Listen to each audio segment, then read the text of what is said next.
Some of the content of Patriots Unfiltered may not be suitable for all audiences. Listener discretion is advised. The world's original podcast. Welcome to Patriots Unfiltered. Last week the theme was we're soft. This week we're hard. That's right. All of us.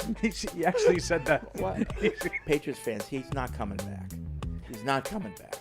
So It's not your fault. Get over it. I haven't heard people say lose as many games as you can. on your show. No. For the draft pick. That's Felger. No, the callers. But they're real. You're falling for it. He's inventing it. Paul, on the shirt that you're wearing now, that's not a quarter zip. Is that a half zip? How can that be a quarter zip? It's only a quarter zip if you're 8 feet tall. Fred hates me. He's young and hip now with the, Little the vest. unzipped, sweater. Want to wear a sweater or a vest? Make up your mind. It's a sweater. It can't decide what it wants to be. Really? Why? It's funny looking. Like a sweater. It is weird. It's Swedish. But I was having trouble putting it away, so I'm running it, and the ball's like up here, and Andy just goes, "Be an athlete." This is Patriots Unfiltered. Presented by Toyota's official website for deals, buyatoyota.com. All right, welcome to Patriots Unfiltered. It is Wednesday here at Gillette Stadium. We're turning the page, and Gerard Mayo led that off today with, I don't know if it's news or speculation, but Maye will be out there. I don't know what he'll be doing. He says he'll be throwing He a says little. he's going to be throwing a little bit. It's not overly surprising. It is news. To me, Yeah. it's absolutely news because it eliminates the He's not in a dark room somewhere. I didn't expect him to be based on the way he sounded after the game. I didn't expect him to be in a dark room, but he's somewhere in the middle of the protocol, I think, based on what Gerard said today. Yeah. Third step, fourth step, Yeah. somewhere in there. And then we're going to have to figure out if he is going to be able to get cleared, for full contact before the end of the week and get reinstated. But I think I thought there was a chance when we talked about it post-game Sunday. I thought there was a chance yesterday. Yep. And, nothing has happened since to lead me to believe that he is completely out for the game. he's not out, but my prediction, he will play. Yeah, I don't really have a prediction, No, you shouldn't. but I don't have Yeah. I don't have any idea. But yeah, I mean he's going to throw, I guess, a little bit, and he did say he would. Gerard did say toward the end there was a question specifically about how long, and he said he will be limited to 30 minutes. And just so people understand why I'm sort of making that differentiation, I don't know exactly how this is all going to unfold. They have to do it by whatever the NFL tells them to do, the independent neurologist. Yeah, it's out of the Patriots' hands. But the 30-minute limit is something that is part of the criteria for the third step of protocol. The throwing and football, quote-unquote, football activities is part of the fourth step. So I'm not exactly sure if we're combining steps Right. here or not. Okay. But Well- I think I agree with your overall premise, Freddie, that it's good. It's a good sign that he's going to be out there today. I expected him to be out there. Most of those guys, unless it's like you're talking about with the dark room, they're out there. Right. They're just not practicing. So given the opponent, and we'll be here for the next 2 hours talking. It's me and Paul. Deuce will be here. Evan will be here. They've got some locker room duties right now that they're fulfilling, and Evan will be going out to practice, and so he'll be back with the first visuals of Drake out there. But given the opponent, the Tennessee Titans, Patriots have a better chance of beating them with Drake Maye, or is it the same with Brissett or Maye? That's a great question because the knee-jerk reaction would be, obviously they have a better chance with Drake Maye, but I'm not, nothing that's actually happened. I mean, it looks better with Drake Maye. We can all agree. Yeah. But nothing that's actually happened has been better with Drake Maye. Right. This is where, you fall back on the analytics people. It's right here in the spreadsheet. Well, the offense doesn't move the ball anymore. They don't score any more points. They're not any closer in the games. The two games that Drake Maye started and finished, they lost by 16 and 20. Yeah. So I don't know the answer to that. Who gives them the better chance to win? Right. An argument could be made for Brissett because he's less apt to turn the ball over. Right. And I think that could be the difference in a game between two teams that struggle to score points. Yeah. A turnover here or there. The Patriots have actually done a pretty good job of not turning the ball over this year, regardless of the quarterback. But you could make an argument that Brissett would give them a better chance. Now, I'm not making that argument. I'd rather see Maye. And if Maye is ready to go, he absolutely plays. And Mayo, was talking, and I'm not, I know when Bill used to talk about the other team, he would, focus on everything positive he could and in that whole thing. But, and I'm not sure Mayo follows the same playbook, but he was talking about how unpredictable the Titans are on defense. And, Another point in your favor for Brissett. Right. Yeah. And we were talking yesterday about, are those numbers real? Because they're rated very high in terms of yards allowed in the league. But is that unpredictability part of their success so far this season? Yeah, I mean, I don't know. It's a good question. And the yards, too, total yards allowed, it's hard to be deceptive. Now, obviously, in the most recent, the other team's starting in the 20 every. In the most recent game, it was deceptive because Detroit took over in such great field position. They didn't need to move the ball very far. But over the balance of 8 games, or 7 games because they had a bye, they've allowed less yards than anybody else. I mean, on average. So, it's hard to imagine every single game the other team only needed to drive 20 yards for a touchdown, and they did it every time. That's what happened in the Lions game. The passing yards allowed, that can be deceptive because they're behind all the time. Maybe teams are just running the ball at the end of the game and, killing the clock and not necessarily looking to do anything. But I'm curious to see what that defense looks like. They do have some individual players. Jeffrey Simmons was on the top of mind for almost everybody we heard from today. He's obviously been a great player in the league for a long time. Harold Landry, a kid from Boston College, good solid edge guy. L'Jarius Sneed was a highly sought after guy in the market. The Chiefs originally franchised him, then they made a trade, sent the corner. So they have some individual pieces on defense that are pretty good. I'm like you. I'm kind of curious to see, is it deceptive or are they really just an underrated defense? Yeah. And then on the other side of the ball, Gerard also said the unpredictability at the quarterback position kind of poses some challenges. Yeah, and Gerard led off the whole thing by saying how similar the two teams are, and even right down to that, there's uncertainty at quarterback, who's going to start the game.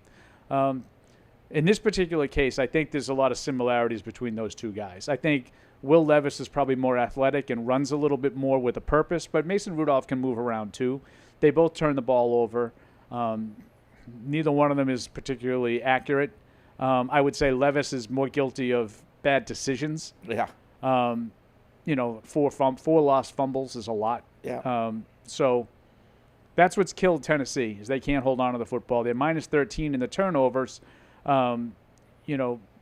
Neither team has generated a lot of takeaways, but the Patriots have held on to the ball and the Titans haven't. Yeah, and that's something also Mayo mentioned is they had opportunities last game for takeaways. They didn't get them. If they have them this week, they have to take advantage of it. So that's all we're going to be talking about with the Titans. I'm only kidding, but I do want to talk about last night's baseball game and the way the Yankees are treating those morons in right field. So I know the play that you're talking about. Yeah. How are the Yankees treating them? I don't know They're this. bringing them back to the game as heroes. They would have lost their season tickets. Yeah. I absolutely, they would have lost their and season tickets. And then ESPN did a feature on them. It's like, why are we, rewarding, horrible that behavior. Horrible behavior. You can't have that. Yeah, I'm I'm sorry. not, and you know me, I'm not like, No. oh my heavens, No, you want to boo, give the finger, whatever. Yeah. That's all. But you cannot touch an athlete. Right. Right. Too comfortable. Yeah. Too comfortable, and it's all it's all fun and games when we all saw it unfolded. It was harmless. But what happens if it was something different? What if the next guy says, I'm not just going to take, I'm going to do something so he can't catch the ball the next time? Or what if in just what they call fun, they actually twisted Mookie Betts' wrist or something? Yep. Or, you can't do that, and then you can't I do agree what the Yankees are doing and wholeheartedly, bringing them Fred. back for Game 5. No, I think that's a misstep by the Yankees. I didn't know about that. Yeah. I didn't know that was their plan. Yeah, and So anyway, I just wanted to bring that up. So. Yeah, I don't know. I'm I still think the Dodgers will ultimately win the series, obviously, but I was kind of glad that it got extended. At least we've seen another game. I turned it off after 6 innings. It was 5-4. I just couldn't stay up. But Did Judge have any hits after that? He had one hit, but he just does not look good at all. At least he was getting on base. He was walking, But I know you're very upset. You're No, disappointed listen, in your guy. I really like Aaron Judge. I hate the Yankees. I know. Let's get that clear. I hate both teams. But These are two of my I love all-time hated Judge. franchises. Yeah. But being a selfish Boston sports fan and watching my baseball team no longer try to compete, I wanted these teams to have success because they go out there and they have plenty of homegrown players, but they also spend through the nose to get other players, to get more talent. And that's how you do it in baseball. But the Red Sox have decided they're not going to do it that way anymore. So I'm glad that these two teams spend all the money and they're going to be at the top of the heap. So now we go back to the Patriots because you mentioned spending, and we're up against the trade deadline coming up. Yeah. Reports that the Patriots are not just maybe looking to maybe trade guys away, but they're also looking maybe to pick guys up. Okay, not did you read that? Not familiar with that either, so fill me in. Yeah, I got to do a little bit more show prep, I think. I don't know. It was one of the regular beat guys reporting that the Patriots in the market for wide receiver, tackles. See, I heard that Breer reported that the Patriots are taking calls on wide receivers. I took that to mean that they're looking to deal one. No, looking to bring them in. So let me. So if anyone wants to, I'll bring up my thing here. If anyone wants to send us any emails on that actual reporting, I'd be happy to read it. But yeah, the Patriots are actually in the market both ways. So Yeah, I thought that was interesting. I just don't know who they could be in the market to get. Yeah. Like I saw, we got an Ask PFW as an example. A gentleman's looking. So the Ravens made the trade for Deontay Johnson. So they have a young receiver who played at North Carolina, whose name is escaping me right now, who hasn't really played. I think he's on their roster, but he hasn't played. Might the Ravens want to trade him to the Patriots? And I'm like, well, if he's a young receiver, just because, like would the Patriots want to trade Javon Baker right now? Right. Like he's a young receiver that they have that I assume they have some hope for down the stretch. I don't know why the Ravens would, if he has any promise at all. Yeah. For all I know, he's a complete and total bust. If you want to trade a young guy like that, there's something wrong. Right, Yeah. right. I don't know why you would want to trade a young player. And that's what I would, if I were the Elliott Wolf, I'd be looking to acquire young players that haven't had an opportunity to make a mark that you think that you might have a chance to develop. Yeah, I mean, like we talked about a few shows ago, like it doesn't make sense now for the Patriots to take that guy that's at the end of his career because we're not close. By the time the Patriots are ready to contend for playoffs, that guy's going to be done. So why bring him on? They're looking for that sweet spot of a guy who is at maybe at the end of his first contract that you could bring in, you can extend, and he's going to be here for the rebuild. But those guys aren't available for the most part. It's a hard needle to thread, and I would absolutely be in. I'd be interested. In this one that one of our listeners brought up, I think it's a rookie that played with Drake Maye last year at North Carolina. The profile I'm interested in. I'm not sure why Baltimore, unless he can't play. Why Baltimore would be looking to get rid of, a young guy with some promise. Jacina Anderson is the person reporting it. Her tweet is, I'm told the Patriots are monitoring the trade market to potentially add talent at wide receiver, defensive tackle, or tackle positions on the heels of the rousing 25-22 win over the New York Jets per source. Okay. Per source. So that's it? Yep, that's it. Jacina Anderson. Yeah, okay. Well, I mean, she's reputable. It's not musket fire, right? Okay. Well, you say that with a lot of dismissiveness. I called up the thing I saw this morning from Breer, and it says fielding calls for wide receivers and cornerbacks ahead of trade deadline. I took that to mean the Patriots were fielding calls from other teams looking to acquire their players. Now, I just forwarded that to you in the email. Yeah, I saw that. He says, I've heard they've gotten calls, and they're fielding calls on cornerbacks and wide receivers. The names I've heard they've gotten calls on are actually interesting. It's KJ Osborne and Tyquan Thornton. And I think the reason why Thornton has some value as teams is because that sort of speed, you can't coach it, right? So every coach looks at a guy like that and says, I can do something with him. That's what I had seen this morning, and I assumed that that's what it was about. It was about trading away players, not acquiring them. But evidently Josina Anderson is hearing the opposite. So we'll see. Well, listen, if you're a good GM, you're listening to everything. Yeah, like I said, I don't think that they should be closed off to acquire. If they can acquire talent that fits what they want to do, I'm not interested in acquiring talent that's going to help them out in the last 8 weeks. No. I'm interested in acquiring a young player that they can work with and develop the way Elliot Wolf has talked about. We want to be a draft and develop team. Yep. Well, if they can acquire some talent that is worth developing, I think that they should be interested in that. Yeah. So, interesting stuff. In case people haven't seen it already, the Mic'd Up with Christian Gonzalez dropped. Thought it was a nice little piece. And Gerard Mayo mentioned it I heard today. him mention it today. He mentioned the Mic'd Up. So thank you, Coach Mayo, for promoting our content. Yeah. Yeah. It's nice the way that works. Yeah. So was there any good takeaways from Christian Gonzalez?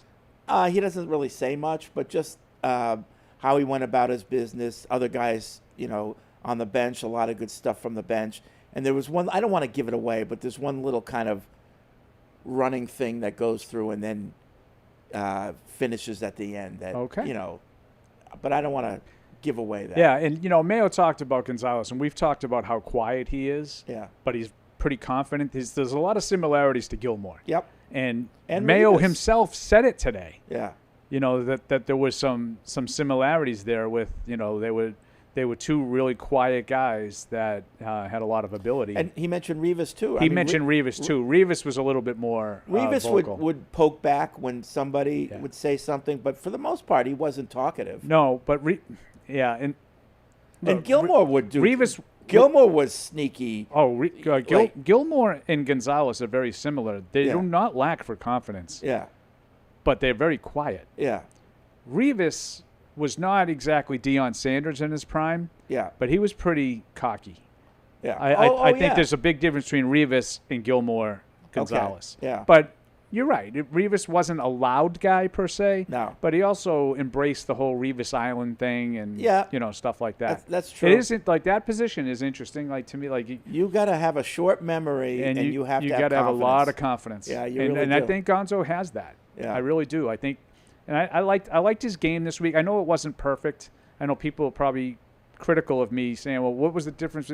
He had penalty there. Probably should have had another penalty at another time. But I liked his game. I liked the way he competed in that game on Sunday, more so than I thought the last couple. Yeah, I think this what he's doing now is going to help him in that, not just his confidence, but his competitiveness. Like, he's going to want more of it. It's going to become addictive, and he's not going to want to lose. And I think that's what separates the really good cornerbacks from the not. They hate getting beat, and it doesn't even matter if it's in a game or in practice. Like, it's an affront to them to get beat, even on the shortest pass. Yeah, so, and I'd like to see more of that out of him. That's what I want to see. Because he didn't have that in practice. Exactly. He certainly didn't have it in training camp. He would lay off, it's just practice. Yeah, and I not for a second do I think he was getting torched every day. No. But it just didn't seem like he was really hurt. Like, Ty Law used to hate giving up completions. Right. Yep. So I just wonder, I wonder if he's maybe turning a corner in that regard. Yeah. It could be good. With the Drake Maye stuff too, Freddie, the concussion thing, we had the emailer yesterday was talking about sort of the inequities with some of these guys. They get hit and one guy gets taken out, one guy doesn't. So and the whole Josh Allen got knocked out thing, and I said, I'm not sure he got knocked out. So I went back and I looked at a lot of stuff after because I was like, same stuff that we're talking about now. Like, I didn't see the Josina Anderson thing. I said, maybe I missed this. Yeah. So I did see what a lot of people are talking about. Pat McAfee said he was knocked out. Some doctor who I don't think is affiliated with the league in any way said he was clearly knocked out. And I watched it again, and I still do not see any indications that he was quote-unquote knocked out, like just out. Yeah. Now, that doesn't mean he didn't have a concussion. Right. Maybe he did. Yeah. But he was taken out of the game. He did miss a play and was evaluated, and they deemed him okay to go back in. Right. You can say that was an error. I just don't know if I can make the jump that The there's league favors there's some- different rules. Right. Right. You know, like this is a rookie, they're going to protect a rookie. They get in You a know? lot of trouble if that came out as truth. Right. Like, Yeah. you know, I've seen a lot of examples. Like Tua had a concussion 3 years ago, I want to say, against Buffalo, where early in the game he hit his head, hit the back of his head. He got up and he almost he staggered. You know, like he was like rubber legged, and he kind of regained his composure. He stayed in the game, and then obviously the next week against Cincinnati, he had another concussion that put him out for a little while. So these things happen. It's an imperfect science. Yeah. You know, sort of evaluating these head injuries. I remember. But I just like the whole, like, I guess I'm going to push back. I'm going to apologize a little to the emailer because I saw a lot of the stuff that he was talking about where people were the armchair doctors saying that he was knocked out. Yeah. I personally didn't see him knocked out. Doesn't mean that you didn't see him knocked out. Right. So I wanted to just put that out there and apologize a little bit for pushing back on that terminology, the knocked out terminology. Things have changed. I remember playing soccer, and we had this, like, I don't know if he was a pro and he was not at practice, and so he was playing, and I was playing goalie, and I went down low because he was on a breakaway, and he kicked me in the head. Oh. And I went down, and they say, like, my eyes rolled up to the top, and I kept playing. You know, probably had a concussion. Who knows? Yeah, I thought about that a lot, like with Yeah. all the attention on concussions. I'm not sure I ever had a concussion. I mean, I I definitely, know I did. I definitely hit my head and had like that. You know, I still have a sort of- bump in the back of my head from third grade where Michael Massidi, I went up to catch a ball. He hit me, was in the parking lot, literally cracked my skull. I was blood everywhere. And I still have the bump. I know I had a My concussion. favorite part of growing up, Kirsch, is the fact that you grew up obviously in a predominantly Italian neighborhood. Oh, because Irish and Italian. I went to Catholic school. It's Richie Campanella, Oh, yeah. Michael Massidi. Michael Massidi, Vincent Ronald Vene- Robertson. He doesn't fit yeah, the profile. Vincent Venetulo. Yeah, see, Yeah. it's Matt. It's just Oh, yeah. awesome. Yeah. He grew up with my people. Yep. Yep. And Fred, I just want to point out: is this the proper? That's a 3/4. This is the proper Yeah. distance down for my I quarter think zip Your today. nips are about equal to it. So, Okay. Yeah. All right. So, I just when I was picking out my attire this morning, I said, "What will Fred most want to make fun of me about today?" I think that's how you should go about life. Yeah. Just reserve that space in your head for me. Perfect. Yeah. You've had full residency there for quite some time now. Okay. All right. 855-PATS-500 is the TPX hotline. Web radio at patriots.com is the email address. We're waiting for Deuce, who should be here momentarily. Evan will be here later after practice. But they're in their locker room getting the mood. I'm sure everyone's going to be asking about Drake and all that stuff. But, it's a game I think that, Patriots are riding a one-game winning streak right now. And I think they want to make it two. You didn't comment on the one-game winning streak? Well, I just like the fact that you made a big thing of and they want to win another. Yeah. I'm going to actually thank you alongside. Now, I always give Felger credit for this, but Yeah. I think it's a misstep. I think I should be thanking Fred and Mike That's right. for explaining to us all That how they want to win. Nuke Lelouch taught us that. You know what I love winning. You know what I mean? It's like better than losing. You know what I mean? Yeah. Like we got to win. Yeah. And you people that don't think it's important to win. Yeah. What do you know? You want that draft pick. Trust me. Yeah. You don't want to be one of those teams, Fred. You No. don't want to be a two-win team. You don't want that culture. No, You don't want that culture. It's a losing culture. you don't want that. For losers. We're not losers. We're winners. I'm a winner. Right? Who said that? Who was that coach recently that? That was an old one, but No. Dick Vermeil I'm and a winner. Ron Jaworski. Yeah. We're winners, boss. Let's go to the TPX hotline, get people involved. Eric is calling in from New Jersey. What's up, Eric? Hey, how we doing today? I just want to touch on two topics, and I think the one you just brought up with the winning, that losing culture. I even caught myself this past week, chasing that draft pick. Wanting Drake and specific players to do well, but chasing, hoping that we lose to get that draft pick. And that, I just kind of caught myself, and I just think that's such a negative viewpoint on, it's kind of just the state of the, the organization's been these past couple of years. So definitely that hits home here. But the second part is with the Tom Curran and kind of just the, the front office, just kind of like the lack of faith. Tom Curran was talking about, possibly trading for a 34-year-old Adam Thielen and possibly extending him. Just moves like that just make me, I don't understand where just the replication of the skill set of players.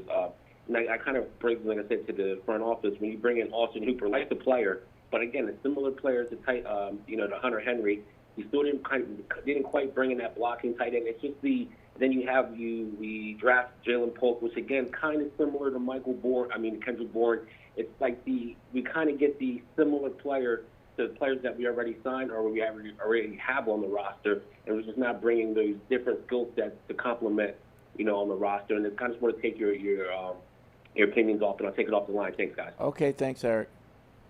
Not quite sure I followed that about the types of players you bring in, similar. But I will say this. Do you think there's a specific skill set of a player that you think would best fit with Drake Maye? Because I'm not sure. I just want get more open talent. and catch the ball. Yeah, I just want more athleticism on the field, more game breakers, more playmakers. Yeah, but something that he said that kind of made me think.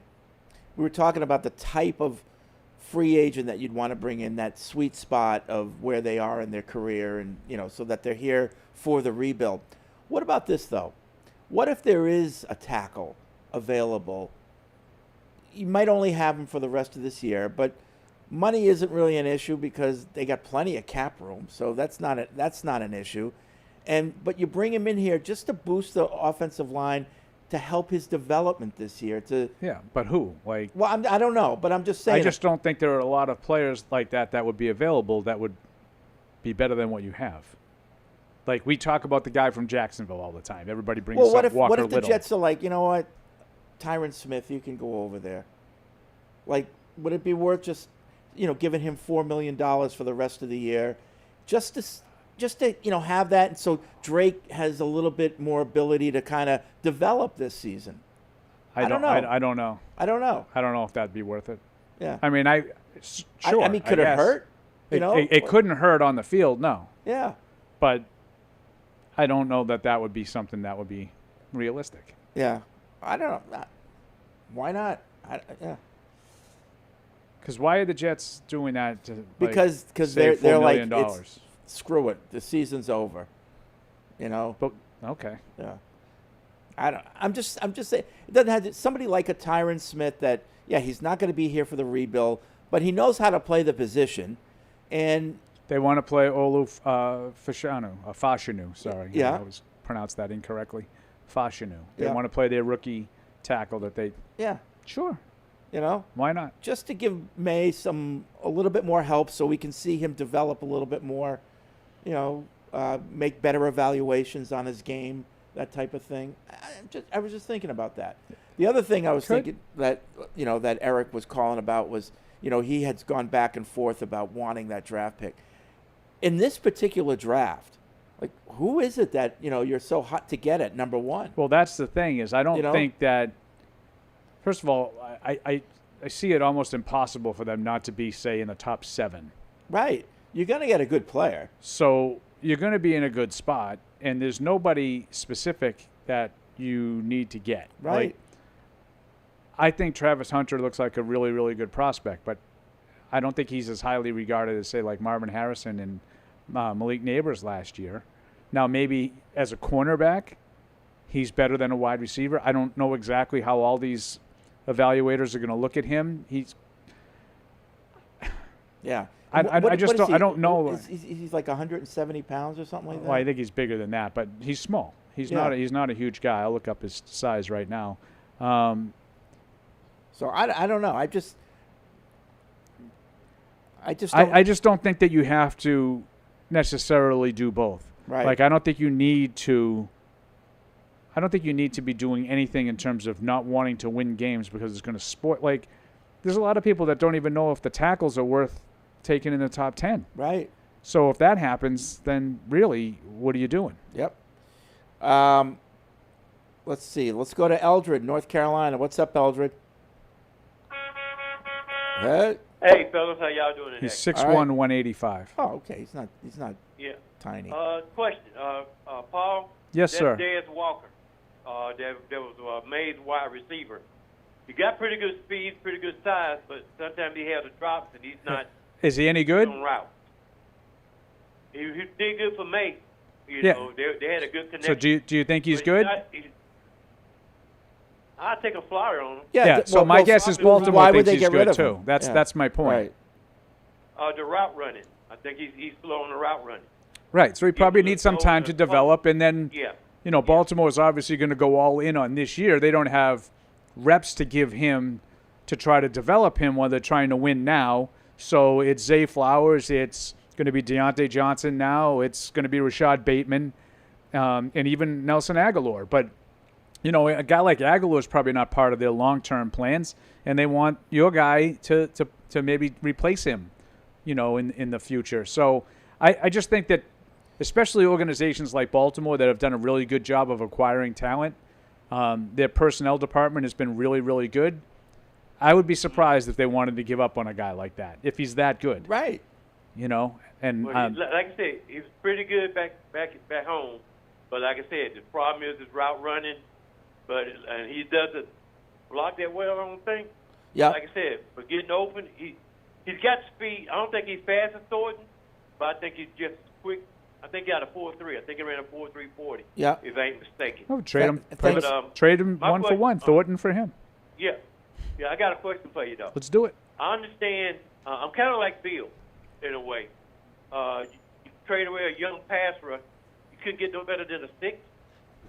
That's like what Bill was doing, getting, trading Mason and got a 4 or 5th or whatever. 5. And he's a Pro Bowl guard. And that's what I can't understand.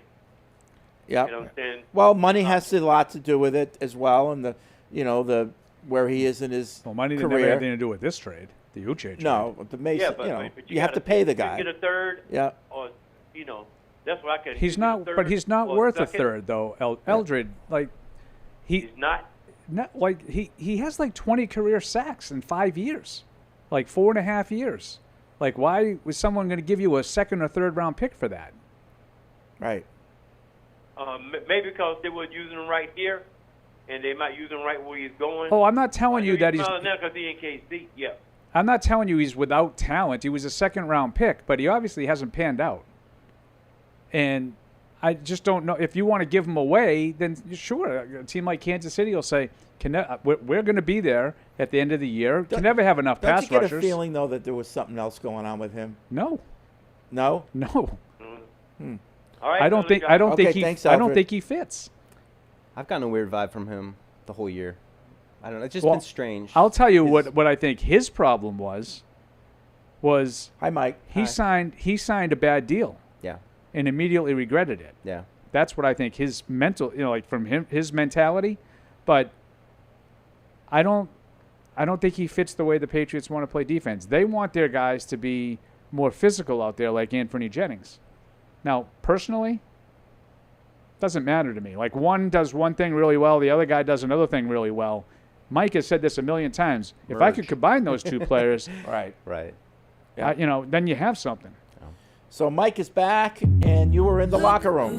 Back from the locker room. What was the mood? Were the players friendly? Too bad none of them looked like Derrick Henry. Hey Mike, what was it like in the locker room?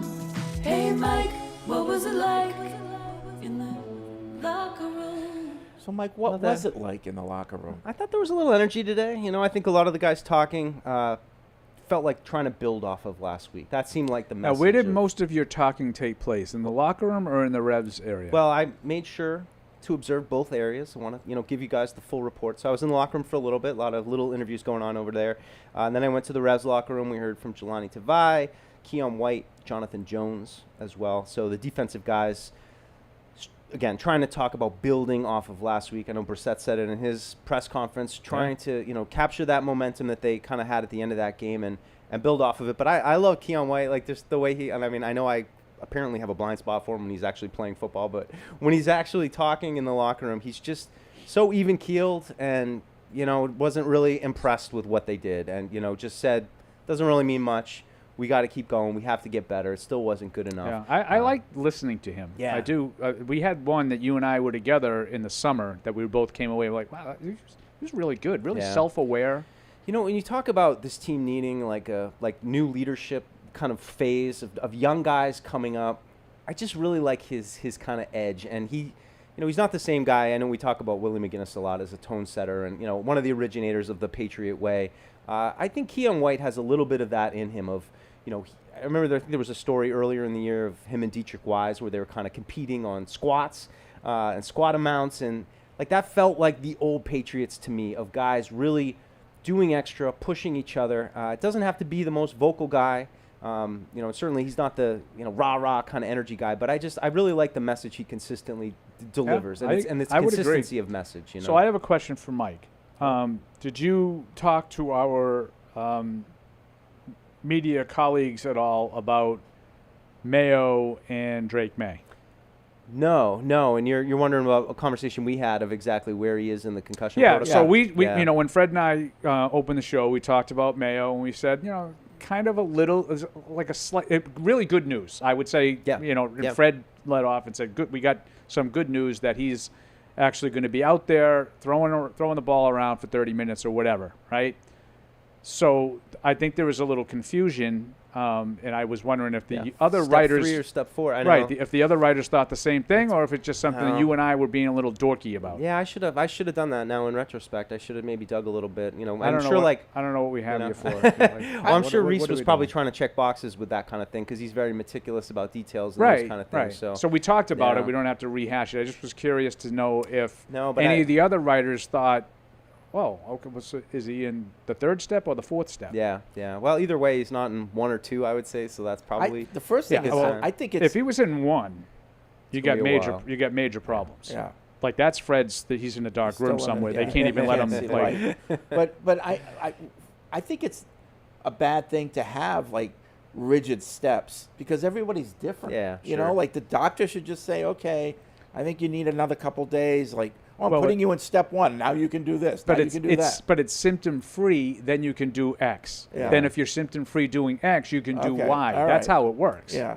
I just found myself wondering, like some days, I don't know about you guys, I'm getting old. Like some days I kind of have a headache. Like, is it so cut and dry? Like, no, I feel great. Like, I don't know. Yeah, you still but if feel you a ever little had a spacey, headache where but you couldn't remember things No. or Well, if speak you have a properly, headache because you got hit by a 2x4, then it's different. It's like than having a Fred. headache. It's just old age. Fred had an Italian guy that gave him a bump on the back of the head when he was like in the 3rd grade. 3rd grade. Oh, no. Yeah. Why's he got to be an Italian guy? Because he was. All of Fred's stories involve like Richie Campanella the and Italian kids Vincent beating up on. Vincent Venetullo, Michael Massidi. They're picking on the young Kirsch. And like I always say, who's the only group that you can still make fun of? Not making fun of them. That's The their Irish. names. Irish are 1 and 2. There we go.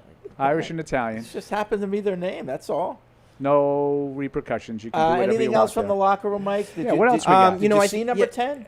Did not see number 10. A lot of conversations with Joe Milton, though. I think people are a little interested if Joe Milton potentially could be the next man up at the quarterback position. A lot of conversations with KJ Osborne as well, talking about Can his certainly state of understand the mind KJ and, Osborne talk. could he get traded? I mean, I'd be all Joe Milton all stuff, fine with that. like that kind of stuff always fascinates me, how Oh, people just love that. they love to clutch the pearls about the backup quarterback. I mean, Any media talk about the Josina Anderson tweet? No. Oh, the trade, the open for business. That they're open trade? to bring people in. Not that I heard, but I mean, I've seen plenty of tweets from our media corps that I think people will be open to it. I think Evan had a tweet about Montez Sweat last year where the Bears went and got him and signed him to an extension, and now he's part of their defensive fabric. So I think just because you're not on the verge of trying to make a playoff run, there are moves out there that you could potentially talk yourself into. Certainly a guy that they're able to retain for a while. It's so hard trying to predict who it might be.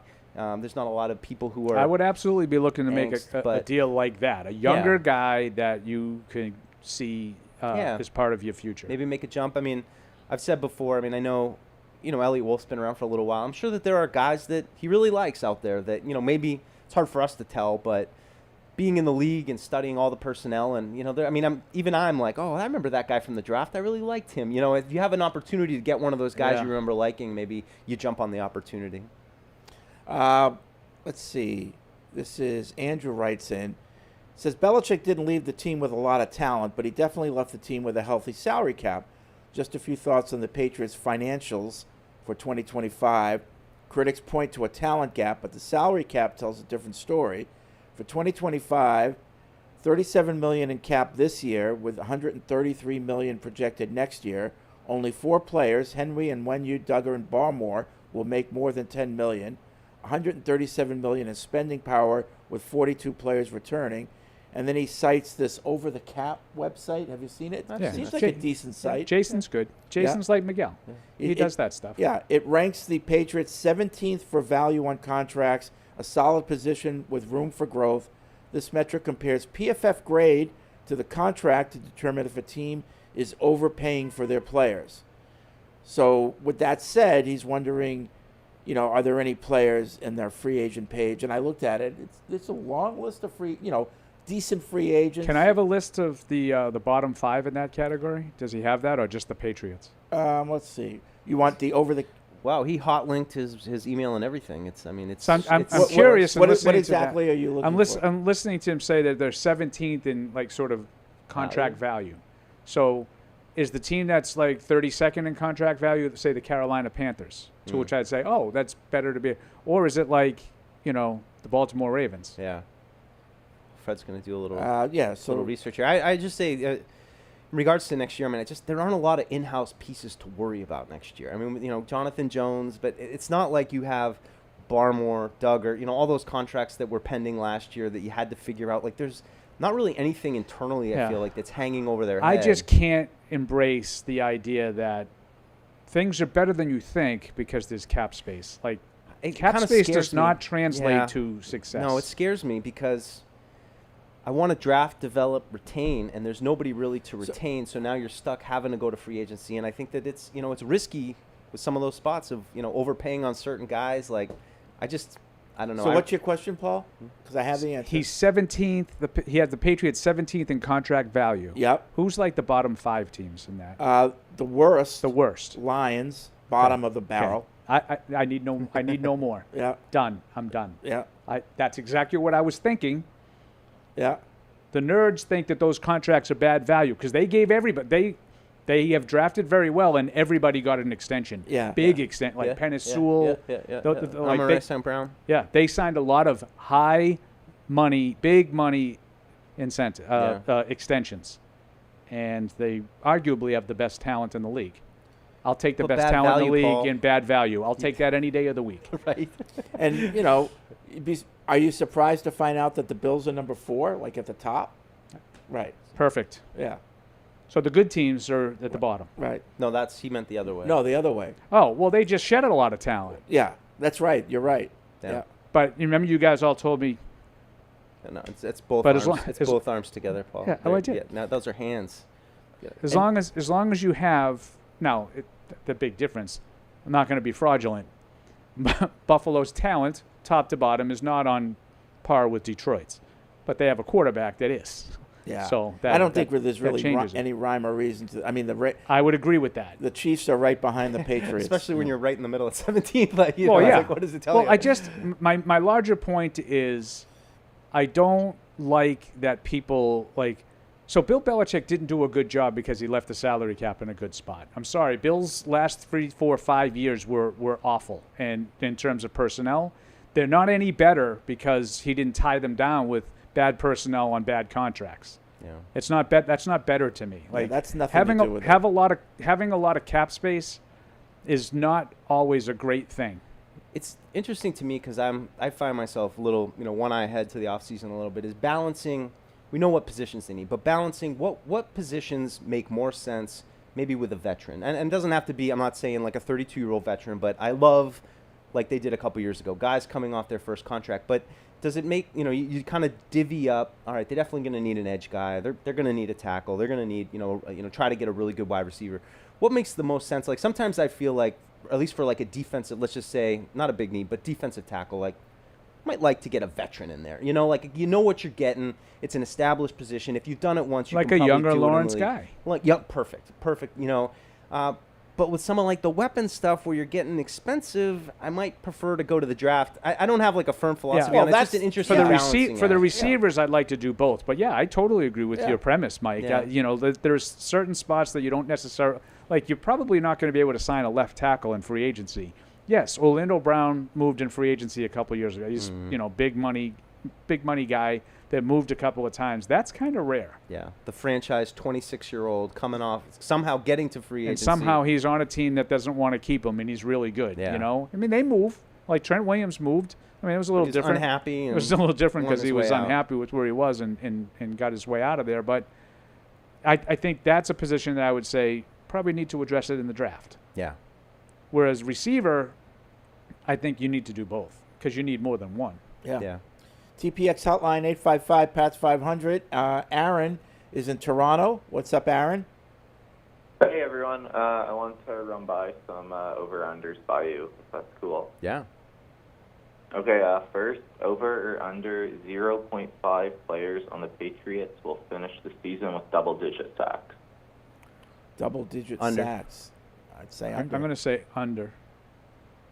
Does 4 still All right. lead the team? I think so. I'll say under. Keon Yeah, White I think 4 in the under first as 2 well. Second, the Patriots will have over or under 1.5 Pro Bowlers. Over or under 1.5 Pro Bowlers? Under. games. Yeah, probably under. Well, you're talking first-team Pro Bowlers? Because they might have some alternates. I'm going to say under. I mean, Yeah. Schooler's a lock. Either or. I mean, Beringer could make it. I didn't say. I mean, it's over or under 1.5. Yeah, I'll say over. 1.5. I'll say over. Cool. I'm not sure if I heard you mention Gonzo, but I think he should make it this year. Um, I don't. Next year. Well, depends. All There's right. other people he's going up I think against. it's just more of a popularity contest Yeah. with these. Well- Like these, I feel like it's not. It's also he's only done it for. Yeah. He hasn't even done it for a full season. Yeah, I mean, and Fred's qualifier is accurate too. Like, is he going to get it over like Patrick Surtain? Probably not. But Right. is he going to be one of 4 corners, 5 corners that ends up being named Pro Bowler? Maybe. Maybe. Yeah. Yeah. Yeah, hey, I'm not calling him an All-Pro just yet. although Well, I am he's not a an All-Pro. optimistic fan. No. But lastly, the Patriots will win over or under 2.5 games for the rest of the season. How many? 2.5. Oh, So- over. 2.5 rest of the over the rest of the season. So wait. Oh, 2. So they win 3 more games. Mm-hmm. Or 2. Yeah. Okay. 2 So games they or more could than end up 3. with 5. That's a tough one. Can I push? 'Cause I think that's where they're going 2.5? to end up. I think they're going to They're going win half a I game? think they're going to win 3 more games. Oh, that's over then. Okay. You're over. Yeah. Yeah. I'll take the over because I work for the Patriots. Yeah. Yep. Definitely. All right, yeah. All right. Thanks, Aaron. I like over-unders. Yeah. That was fun. That's fun. I Oh, like to why did play. this just freeze up now? I don't know. Oops. It's the mouse. The hell? Did So I- while Fred's trying to there we fix go. his Hold on. mouse. Oh, hold on. No, I got it. okay. You ready? Kendall in North Carolina. What's up, Kendall? Hey, what's going on, guys? I got a question. Yeah. Yes, with the trade deadline for the Patriots or any team, with the day being Wednesday, and this is when teams normally start game planning for the week, if a trade is going to happen for any team, would that be like a Monday or Tuesday thing, or could that happen any day of the week? I think you're in the reds. You're in the anytime right now between now and next Tuesday. But I'd expect deadlines spur action. So probably next Monday, Tuesday is when you're going to hear. I mean, I think the it's big probably ones not a about. stretch to say that Joshua Uche, Joshua. Mr. Joshua. Was probably traded before that game. I believe the parameters of Yeah. that trade were already in place before that game, and that's why he was inactive. Yeah. That would be my guess. But, yeah, I mean, for the most part, you're going to find out about those things early in the week. You might have a team with a disappointing loss this weekend. They feel like they got to make a move Monday, Tuesday next week. Thanks. Yeah. Thanks, Henry. It could happen anytime, though. I think Mike is right about that. I think, you don't have it doesn't have to be, but for practical purposes, it's probably the sooner something the better that when you know you got to it's make probably a move something and that you wanna make happens a early move. in the week, and then you can sort of figure out if you want to try to get that guy involved in that game. Yeah.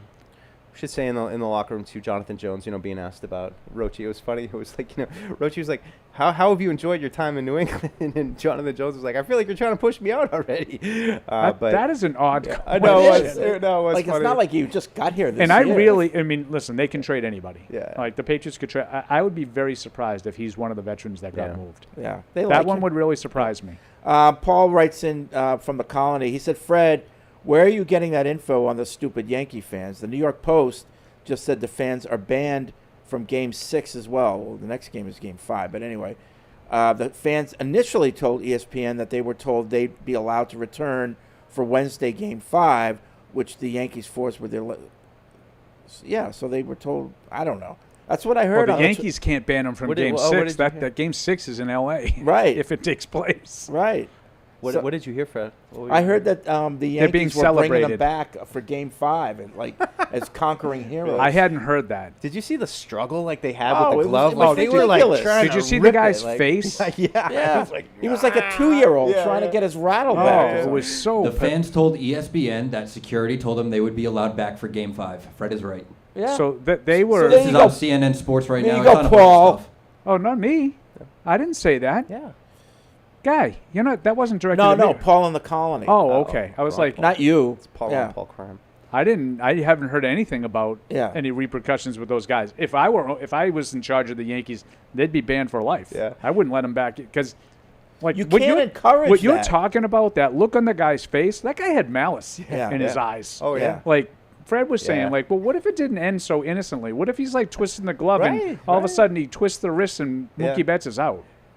It's funny, too, when the ump came over and was, like, yelling at him, and they were like, And they're going, he's over here. They're telling it's over here. Like they're trying to plead their case. Right. He was at.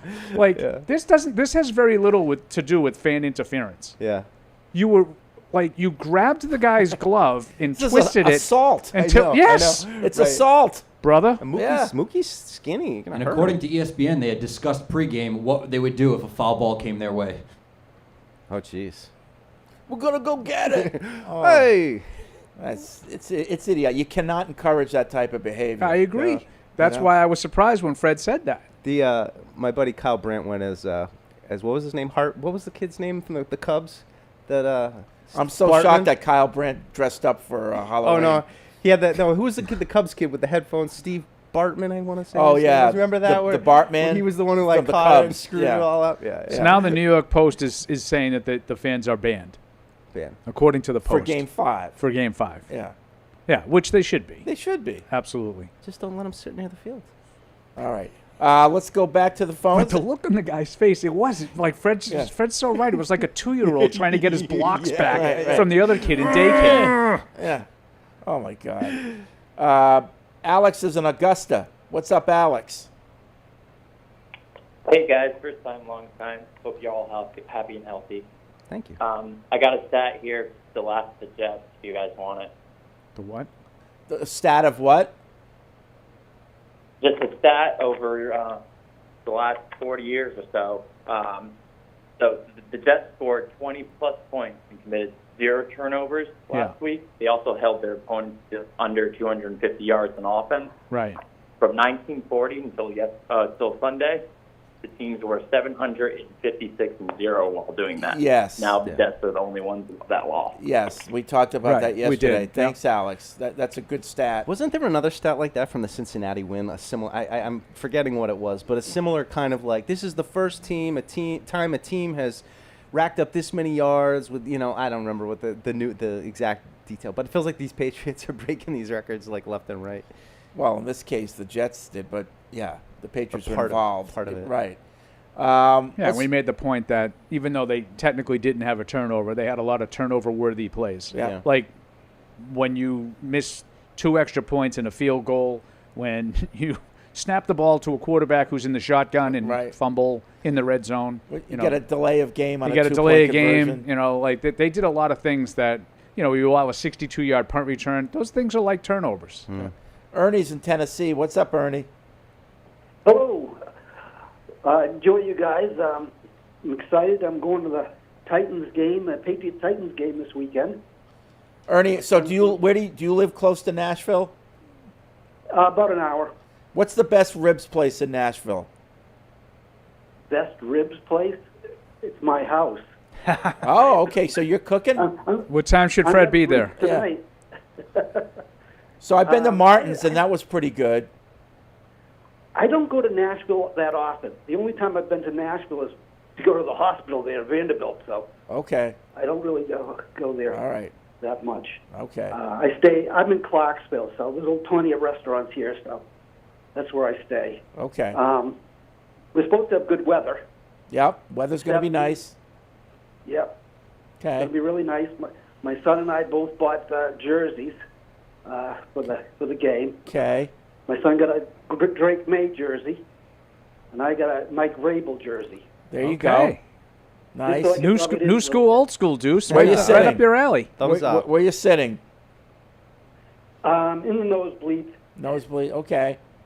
Yeah. All right. So All right. I got a question: how to get in touch with Patriots fans from Nashville or that area? Okay. So you want to get to the Nashville page? Go to Patriots.com and go into the fan zone.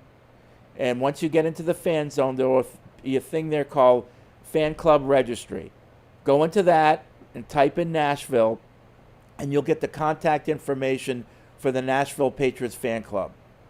And it's an email address, and I think there might even be a phone number, but you can email the president of the fan club and get, get involved with them. The guy that runs the club he's awesome. He's excellent. Okay, great. Thank you. Okay. Appreciate it. Go Pates. You're welcome, Go Pats. Ernie. And Yeah. all right. Have a good day. Have fun, Ernie. Yeah. Yeah, I was waiting, Deuce, for Fred to put out like the call, like Nashville Patriots fans unite. You don't have to put out the call for Nashville fans. They know how to gather. Yeah, they know do. how to gather. They do. I'm surprised I haven't heard of something for Saturday night. It's got to be. Yeah. So if Barry Inseong is Like you just want to like go and enjoy it, like after putting on the big shindig that you did in right. London. I just want to be with the people. right. Yeah. No speeches this time. Yeah. So my plan is to go to Martin's, but you got to get there early because they do run out because they only have a certain amount every night. They run out of like ribs. Yeah. Oh yeah. They run out of ribs. So they only make a certain amount. So, as soon as we get there, I'm gonna head out to Martin's, get some ribs. Sounds pretty good. Yeah. Did you guys? I don't know if you guys have seen. You come from the north. What's that old red? What was it? The Red Rooster? The Red Wing. The Red Wing looks like it's going to be a barbecue place. They got a big, couple of big giant smokers set up. I mean, they're doing like the paving and the that's not a and bad the siding idea right now, but it looks like there's going to be a big because there is a a shortage of good barbecue in this area. Yeah. So Mike, it might be something we think about partaking in during the off season. Ooh, that sounds Maybe we'll have a nice. little time. little lunch date. Maybe on some random Wednesday or something. Yeah. I think we could do that. There was a good one called Carnivores in Bellingham, but they closed up. Ooh, that's a little. According to the internet, Peg Leg Porker is the best ribs in Nashville right now. Peg Leg Porker. On Gleave Street. Okay. Is that near Broadway, do you think, or? Poor Matt. Matt's got a GPS out over there. So I'm in my map. Trying to get my Well, bearings. he did such a great job driving us all over Nashville when we were there a couple summers ago. Like I thought he knew the area, but I guess not. Chad's in L.A. Hey, Assuming he's Chad. using the 4-minute GPS. walk, Fred. 4-minute walk. That's not bad. Peg Leg Porkers. Poker. Peg Leg Porker. Okay. All right. It's a good name. What's up, Chad? Taking a poke. Chad. Hey, how are you guys? Okay. So, Fred, I know you're a Magic fan, and there's a club in Nashville. I don't know if you'll have time for it, but it's called House of Cards, and it's a really amazing place. So if you get a chance to check that out, you should. Okay, well, how close is that to Broadway? Is that downtown? Porkers. It's a 5-minute I don't know. walk. I'm in Los Angeles. Okay, I'm I going to don't know look how it up. close it is to the House stadium. House of Cards. All right, thank you. I will check. Suddenly, Fred's booked solid for his Nashville trip. Barbecue and magic. Oh, I do love magic. I do love magic. Yeah, I do. Hardy and I have that in common. So do you remember when we used to have, the I forget his name. It was John. Oh yeah. Oh yeah, we had the in-house magician. in-house magician. Yeah. Do you remember how we used John to Logan. absolutely baffle Jacoby Brissett? when Jacoby was here the first time around. I didn't know that him in particular. Oh, yeah. Yeah. Yeah. I can see it. Are you guys still there? Yeah, we're here. Yes, hi, Chad. Are you? Yeah. Oh, okay, cool. All right, so my past question is, in the next 10 years, who would you rather see still be a Patriot? Gerard Mayo or Drake Maye? In 10 years. I can only pick one? Yes. Maye. Yeah. I mean, I'd Really? say the same. Yeah. Then you have a Then quarterback. I know my that quarterback you was wanna hang on good. You don't to hang and- on to a quarterback for 10 years if he's not Yeah. good. But if Mayo's gone, that means, well, if May's good, they're both going to be here, don't you think? That's why. That's Probably. why. Yeah, it's a good question. Yeah, it's a great question. Yeah. But that's why I asked to clarify. Yeah. See, I would Because say I could make an argument that if the coach is still here for 10 years, he's probably done a pretty good job. Yeah. Right. Yeah. But Ultimately, the if you're asking me quarterback what is I'd rather have for 10 years, a really good coach or a really good quarterback, I'll take the quarterback. If it's just Gerard winning, Okay. no matter who they have. All right. Who they Thanks, put in Chad. there. Just I'm cycling just going to go on the quarterbacks. limb saying he ain't winning enough I know. yeah. without a quarterback. But that would be the scenario where you feel like I mean, look at Herbert, right? Like that's kind of the situation where this young quarterback's really good. We want to hang on to him. This guy comes up with one right out of the chute that I would say, yeah, that's a good point. Yeah. Because my guess is Herbert will be the Chargers quarterback for 10 years and doesn't necessarily mean they're going to He's win already anything. on his second, right? Or third. So ask and thy shall receive. Barry Inseong writes in. Right on cue. Says downtown, Justin, who is the head of the Nashville fan club, says they'll be having a gathering at the Live Oak Music Row from 6 to 9. College football on the TVs all day. Feel free to post up and enjoy a beer. They have beer towers in unlimited buckets. I like that. Wow. I like the sound of Buckets that. of what? Nashville Pats will be co-hosting with the New England Patriots fan engagement team for an awesome fan rally at our home bar, emceed by Sarge. Well, why don't I know any about this? emceed by Sarge, the voice of Gillette Stadium, and guest appearances by New England Patriots cheerleaders and Pat the Patriot. Not Fred Kirsch. So no one tells me about this. Wow. So just so you know, the look on your face speaks Incredulous? volume. Yeah. How does it feel to be like me? Yeah, no, I hear you, Paul. I hear you. You know, like, say, when the schedule comes out. Yeah. We also have a special guest player alumnus for a Q&A with Sarge and fans on stage at Live Oak. There will be a raffle component to the event. All proceeds will benefit the Kraft Foundation. This is a free-to-enter event, and participation in the raffle fundraiser. They have a major event going on that Fred doesn't know about. Come on down, grab prime seats for the event, and stay late. This is the party of the weekend. So again, it's the Live Oak Music Row, 6 to 9 on Saturday Freddie, night. you need to put all this And in I your guess phone. I'm not invited, but thank you, Barry. Well, for- good news, Fred, is a 3-minute walk from Broadway. There you go, Matt. You get your Fred- magic, you get your barbecue, and then you go. How do hype the I not fans know up. this? I might. You need to put all this in your phone. Yeah. You have quite a busy Saturday, young man. I do. But I'm not invited, Paul. So I'm, Well, Barry just invited you. No, but Barry's family. I just don't like. Barry's been in studio. No, but literally, we're flying Sarge over there. I assume. Well, is that what this is all about? You're hurt that they didn't ask you to MC it? No. But this is like a Patriots thing. Yeah. You Right, know, right. We're gonna have Something tells me cheerleaders- at about 2:10 this afternoon, there's going to be hell to pay for somebody. There's going to be cheerleaders there. We're obviously donating raffle prizes, and we don't need to tell anybody that's traveling. I mean, you'd think they'd want you guys Huh. there. Okay. Big draw. All right. You know who you are. You know who I'm talking about up there. When's that game that we're supposed to talk about? Talk Next weekend, not this one.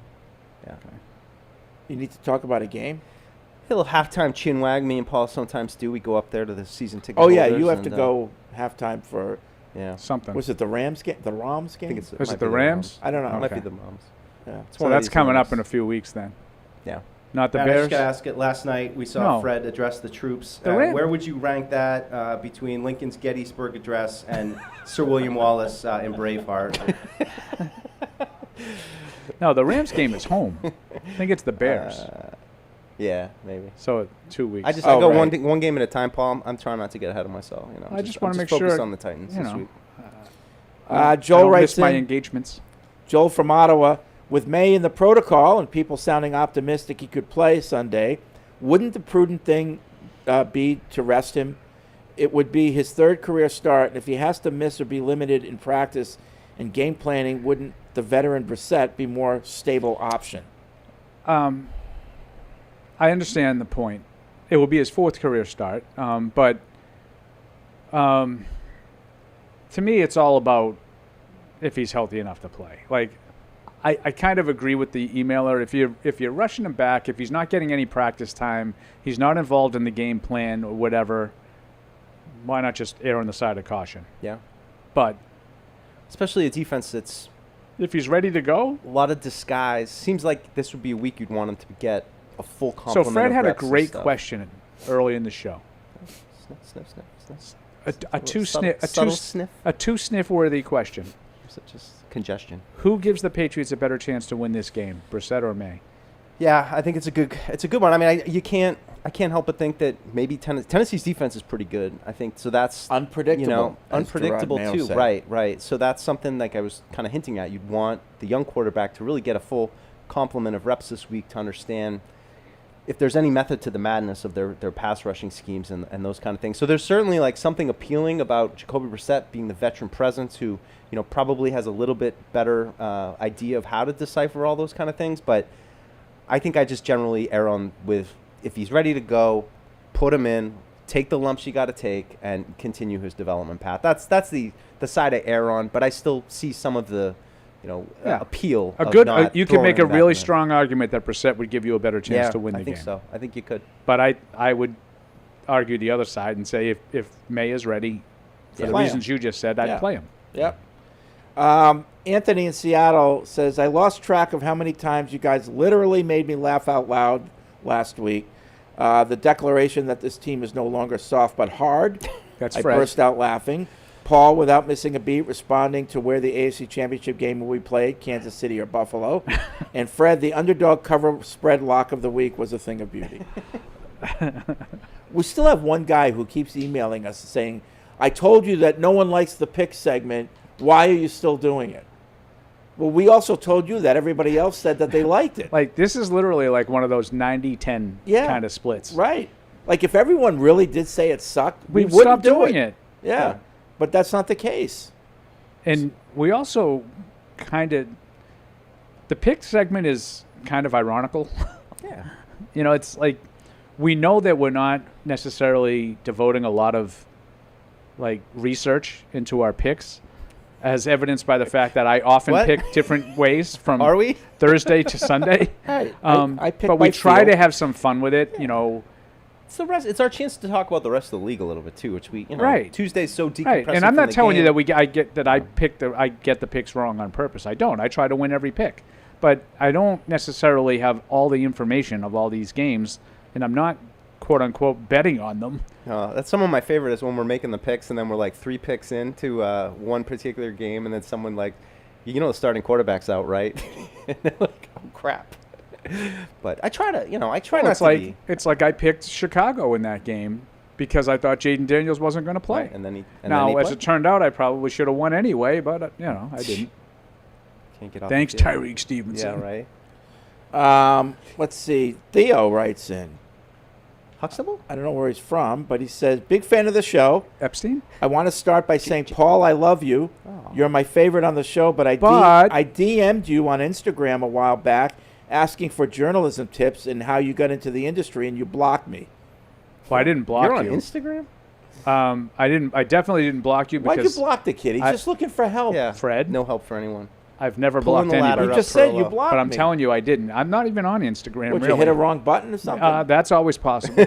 You meant to hit like and then you hit block? But I don't recall. I don't recall getting anybody reaching out.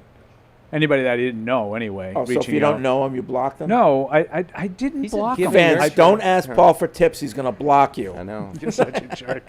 I promise you, I didn't block you. Okay.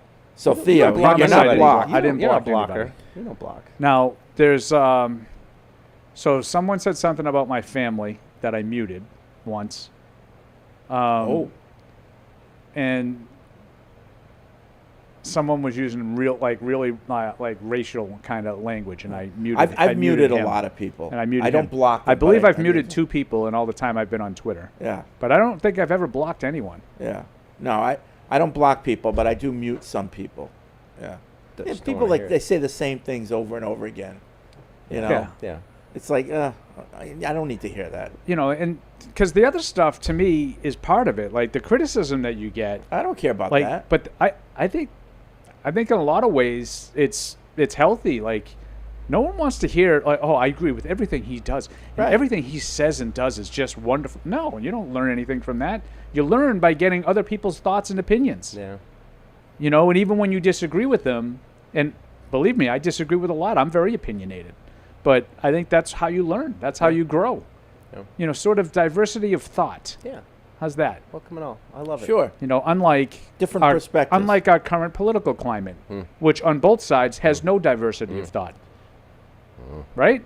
Okay. 1 week to go, baby. Yeah. All right. We're going to Kelly take Ayotte or Joyce Craig, is that what it is? Can I just say before you take your break to each attendees? Yeah. Did you ever watch any of those New Hampshire All the ones with time. Kelly Ayotte and Joyce Craig? I can't avoid them. Did you ever notice everyone that's Joyce Craig endorsed? Yeah. She just like looks normal. Oh, I She's know. on And then fit. the Kelly Ayotte one, she's got like a the wart. Kelly Ayotte one, she has like this boil on the side of her face. I'm like which one of them is fake? Or I like the one on the radio where they're using Kelly Ayotte's voice, and obviously they dub it, or not dub it, but they edit it out, and it's like, he's the right choice for White House. It's like, have you heard that one? It's like it was probably said in a different Insert day. name here. Like, That's so these funny. commercials are crazy. All right, we'll take a break. We'll come back with more emails and calls. Evan will be by at some point after practice, and we'll get that update. We'll be right back. Whether you're in the game or betting on the game, you'll need a game plan. DraftKings Sportsbook, the official sports betting partner of the New England Patriots, provides you with everything you need to build your personal betting game plan so you can get in on all the action while practicing safe bets. Visit DraftKings.com/responsible-gaming to learn more about all the safe betting tools DraftKings has to offer. Hope is here, 800-327-5050 or gamblinghelplinema.org. Must be 21 plus. Play it smart from the start. GameSenseMA.com. Physically present in Massachusetts. See DraftKings.com/responsible-gaming for details and state-specific responsible gambling resources. Isn't it time to get exactly what you want? Welcome to Red Hot Deal Days from Verizon, where you get your pick of our best deals. Like My Plan, where you can pick the perks you want and save on every one. For limited time, bring your own phones to a Verizon store and you can get My Plan for our best price ever. Get exactly what you want in your phone plan and only pay for what you need. Bring your phones to your Verizon store today and get My Plan. These deals won't last. It's your Verizon. When someone accidentally threw away the school play costumes, Oh no. replacements were shipped with FedEx. And with picture proof of delivery, everyone could focus on the perfect opening night. FedEx, where now meets next. For residential delivery only. Jacoby, after watching the film, what was it like for you to kind of see what you were able to do as an offense, and how do you prepare this week now with the uncertainty around Drake? Yeah, I mean, we continue to try to build off of how we finished the game last week, and you know, and it's always, you know, prepare like you're the starter, next man up, and you know, that doesn't change this week. Jacoby, how have you seen Kayshon Boutte grow and mature as a player, you know, and as a person since the beginning of the summer? I know teammates have noted how his work ethic has really improved. Yeah, I mean, you know, obviously not being a part of the offense first couple of weeks and still sticking to it, and you know, and putting the work in on the practice field, and a lot of that stuff starting to come to fruition for him. You know, as a teammate of his, you know, it's obviously, you know, really rewarding to see that when it finally starts to go your way, and you know, I mean, he's making the most of his opportunity. The last couple days, how different were they? Just, I guess, not having mandatory meetings on Monday.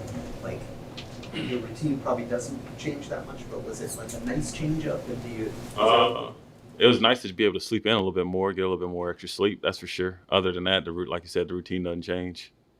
Do you feel like the energy, like a different energy when? Yeah, I feel like guys are a little bit more rested. You know what I mean? It's a lot easier to come in after a win rather than a loss. You know what I mean? I guess the energy and the vibe is obviously ramping up more and more. So, you know, it's something that we got to build on and try to earn the right to have this feeling again next week. Jacoby, you talked about self-belief after the win on Sunday. I'm curious in your career what you've learned about yourself, how to deal with the ebbs and the flows of an NFL career, whether it's noise in the media, whether it's what happens on the field. How do you keep yourself at that happy medium? You know, having the right people around me. Obviously, that's one. And then, you know, and trusting and believing the things that got me to the point that I am in my career. You know, you don't just luck up and be in the league for 9 years. You know, I just stick to what I've known that has got me this far, and what I believe that'll help prepare my career even longer. You know, and just believe in myself. A lot of times you'll hear like a veteran player in any sport maybe sit for a couple of games for whatever reasons, injuries and things like that, and they tend to be able to learn some stuff that maybe that they weren't looking at when they were in that situation. Anything come to you from that, seeing from afar as opposed to being in the thick of the battle for a couple of games? No, nothing that strikes me. I would say. Jacoby, there's quite a few young guys who are stepping into prominent roles on this team. With your experience in the league, what perspective do you try to lend to them during this time of the season? Keep growing, you know, and keep trying to get better. You know, with the old saying of like stay green, and you know, and stay with the ability that you're still learning out there. You know, obviously, you know, when you learn from the good plays, obviously, but also the bad plays, and being able to, you know, shake off the bad plays and move on to a good play, and also learning why those bad plays happen, and make the most of the next opportunity that you get. What are some of your takeaways when you look at that Tennessee defense? Really good defense. You know, we were talking about it. I think they're up there and starting fast on as a team, obviously, but definitely as a defense. A lot of good talent. You know, I mean, I think they have one of top 15 defensive players in the league, in Jeffrey, and you know, he pops up off the film. I remember playing him back in my Colts days, and you know, he always gave us a lot of fits. And you know, it's no surprise that he's still playing at this level, this part of his career. But you know, a lot of other good guys that are playing really good football. What did it mean to get the game ball? What did it mean to get the game ball on Sunday? It was cool. You know, obviously. Not expecting. I won't say not expecting to play, but obviously it wasn't in my bingo card before the game. But you know, just to go out there and make the most of the opportunity. Jacoby, you mentioned being in the league for 9 years. There are a lot of guys who are talented that don't enjoy staying power in the league. What's been the key for you to be in season 9 and counting to have that staying power? Keep learning, enjoy learning. You know, I love learning about the game of football. I love learning how to be a better man, better teammate, better player. And I think that is, you know, helped me so far. You know, and I think like I said, I think those things have just, I think it's just that. I think it's just continuing to learn. I think that's kept me in the league. Jacoby Gerard told us that Drake will be limited practice today and won't practice for longer than 30 minutes. How does that change your practice approach or regimen or anything today? I mean, I guess I got to wait 30 minutes to start practicing. That's about it. Other than that, nothing. Jacoby, is it tough for players to kind of roll with the trade deadline? I mean, understanding what it is, what it means, but is it tough for guys to lose players and then kind of come back the next week and, you know, like all's good? Yeah, I mean, it's tough when, you know, you're around a guy and then they get traded. But you obviously understand that's just part of the league. I mean, I got traded the first game of the season, so I didn't even get a chance to go through the season. But, you know, it definitely takes a toll. But as being a professional, you know, you got to kind of roll with the punches and in certain aspects pick up the slack, and then in other aspects, you know, you just got to, you know, turn the page and just get going. What do you see from Joe Hilton, and what's it like to come in as a third quarterback into a season? I mean, first year you were kind of in that same situation. What were you trying to do and learn quickly? Learn, literally, that's it. You know, that's all I try to do is learn and never know how it turns out. What have you seen from him? As far as what? Just his development and ways approaching the game. I think he's learning, getting better. Taking advantage of his reps on the practice field, and and I think that's probably about it, right? Jacoby, do you use the virtual reality headsets in your game prep, or is that No. more for the young guy? Yeah, I don't do that. I don't even play video games, so I don't know how to put a headset on. Or like a big picture question, but throwing at just 1,759 pass attempts in your career. Do you ever think about like the best throw? The best throw? Oh, no, that's 9 years. It's a long time, man. I don't know how many. I think all of them were good throws, right? None of them were bad. Because we were talking just general discussion, like the play to Booty, just given the situation, the 34 yardage. Yeah. Oh, that definitely was not one of my best throws. I think it was like I said after the game. I think Booty did the hard part on that play and making that catch. So I mean, the ball died, and he had to go to the ground. Obviously, my legs, I couldn't put my legs into the ball, but bless you. Yeah, I think he made the hard part in making the catch. Final question. It's kind of stood out that in some of the end of game situations, Keyshawn Booty's made sure that he's looking for the official to give him the ball. Is that something you guys work on in practice, or is that just kind of something he knows to do? Yeah, no, that's what we do in practice. Yeah. What was it like to have the receivers and just the whole team kind of rally behind you in this last game? I mean, they all spoke so highly about you after as well. Just what was that like to have their support? Oh, it was good. I mean, it's good at any time to have their support. Yeah, I mean, it was trying to go win the game, so that's all that really mattered. I think they wanted to win too, so it was a good day. Yeah. And now, great moments in history. When you're looking at the trunk of the stem, you got to worry about the branches too. Did you stack them? Yeah. Ran leak? Yeah. I haven't seen Is the that how one you got leak stung yet. by It's your very bee, Fred? Is that what What's you're talking That's your about? favorite. Your bee Yeah. sting? Is that what? Are you getting into that? Is that? No, I did get. I stepped on another hornet's nest. Another? Saturday. This has happened multiple times? Oh yeah. My Freddie, I worry about you. my arms.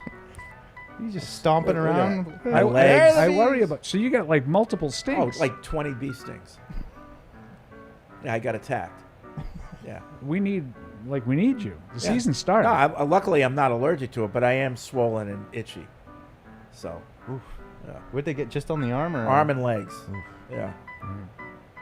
Freddie, can you not step on hornets' I nests? tell you, it's a jungle out there. That's another great moment from. All right.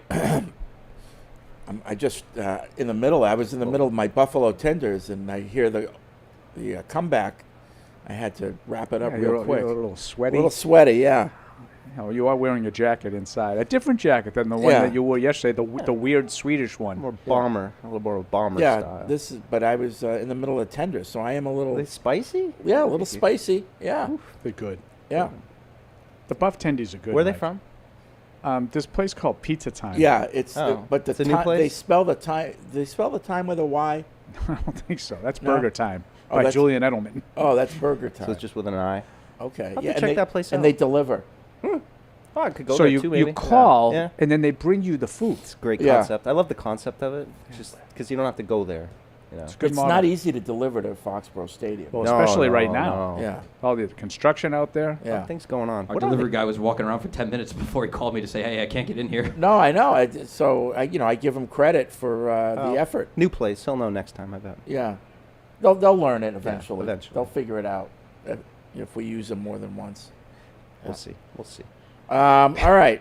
So TPX hotline is 855-PATS-500. Podcast at patriots.com is the email address. We're waiting for Evan to return from practice. So you think What time is it? Before Evan gets back, and I haven't been on Twitter, Should- so if you guys have been on Twitter and you already know the answer to I'm this, going on Twitter. do you think that the media will see Drake Maye at practice? I'm gonna Yes. say yes. Stretching Say out? Yes. I don't know why. I'm going to say no. No. Oh. I'm going to say whatever they did with him for 30 minutes was before the media got out there. Oh, okay. Maybe. Or after. Keep them hidden. But Yeah, I don't. That's why I said I haven't been on Twitter, so I don't know what the answer to that is. According to Mike Reese, it does sound like I don't think it matters. Jalen Polk appeared to be getting ready to go back out there, so might get him and as well as Alex Austin, who has been on IR. So, and usually on Wednesday they're in pads. Yeah, they were there. They were putting pads on If too. Drake's out there, will he have his pads on? No. Yeah, Not if he's limited can't to be a 30 full. minutes. Right. Right. He won't be allowed to be in pads. Okay. All right. Yeah, I don't want to spoil Evan's. Yeah. Oh, Evan's you already report. have the information? No, I don't Oh. yet. But it does sound like a few guys are right. going to be returning. So. I have it. Don't spoil it. Okay, fine. Melvin in Tennessee wants to know where the party is. I mentioned it's in I didn't see that Live either. Oak Music Row from 6 to 9. Live Oak Music Row. I'm assuming that's on the Strip. Well, you may or may not be able to meet Fred Kirsch if he's pouting and not going. I thought He wants to know, will Deuce be doing karaoke? You wish. Deuce will not be there. But I think if Fred goes to the magic shop, maybe get one of those like smoke things, and then you come into the party and boom, smoke. Chef's kiss, Mike. Kirsch here, unannounced. People. Can you going do that? crazy. Then he'll do He's too busy. He's just gonna All go business. around doing up close card All business, tricks all reading night. the emails. Yeah, I close Like, up. oh, Fred, I want to talk. No. They it's call just- it close-up magic. Close-up magic, Yeah. with his hands. Is Close-up this your magic. coin? No. Did you lose this? Maybe Hardy can call in. 'Cause, Hardy used to be a magician. Hardy fancies himself an illusionist. Well, he was, magician, juggler, and balloon art. He's very big into Yeah. balloon Oh my art. He's very talented. He is Hardy. legitimately Basically, he's a talented. clown without makeup. Yeah. So And we could probably put makeup on him, too. Nolan in California, the post-game show was amazing. Could not stop laughing and had me wondering if we're going to have to start studying how different stadiums' shadows are.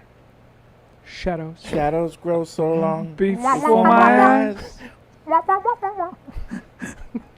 Is that Peter Frampton? Yes, it is. Yes, Frampton Frampton comes alive. That's why Matt said Kirsch comes alive. I think that was the largest selling debut album of all time. Oh, yeah. At that time. It Now was a wait, but double this is, album. But Paul informed me this is a running joke with you guys that it goes back a ways with Yeah. the Frampton comes The alive. Shadows thing, I don't know where it started, but Fred has brought that one out before. And to the point where when my boys were really, really small, I came on the radio once and I did it. Like I did Shadows. And that became like a huge thing. Like they wanted to know why, and I'm explaining it to them. I'm like, they couldn't have been more than like 5 and 7 at the time. But yeah, that's an oldie but goodie for Freddie. Yeah. And guess who sat down? Evan has returned In my from notes, this was a tense one. has returned from practice. Yeah, Evan has returned You get like from the practice. What was the mood? Who was the glow sticks. Did he see? All right, Evan, we're all waiting. This is a big one today. I feel Yeah. like there's a lot riding Yeah. on this. Good news or bad news? Oh, do we just give us the news? must we do this? Yeah. Bod. Drake Maye not there.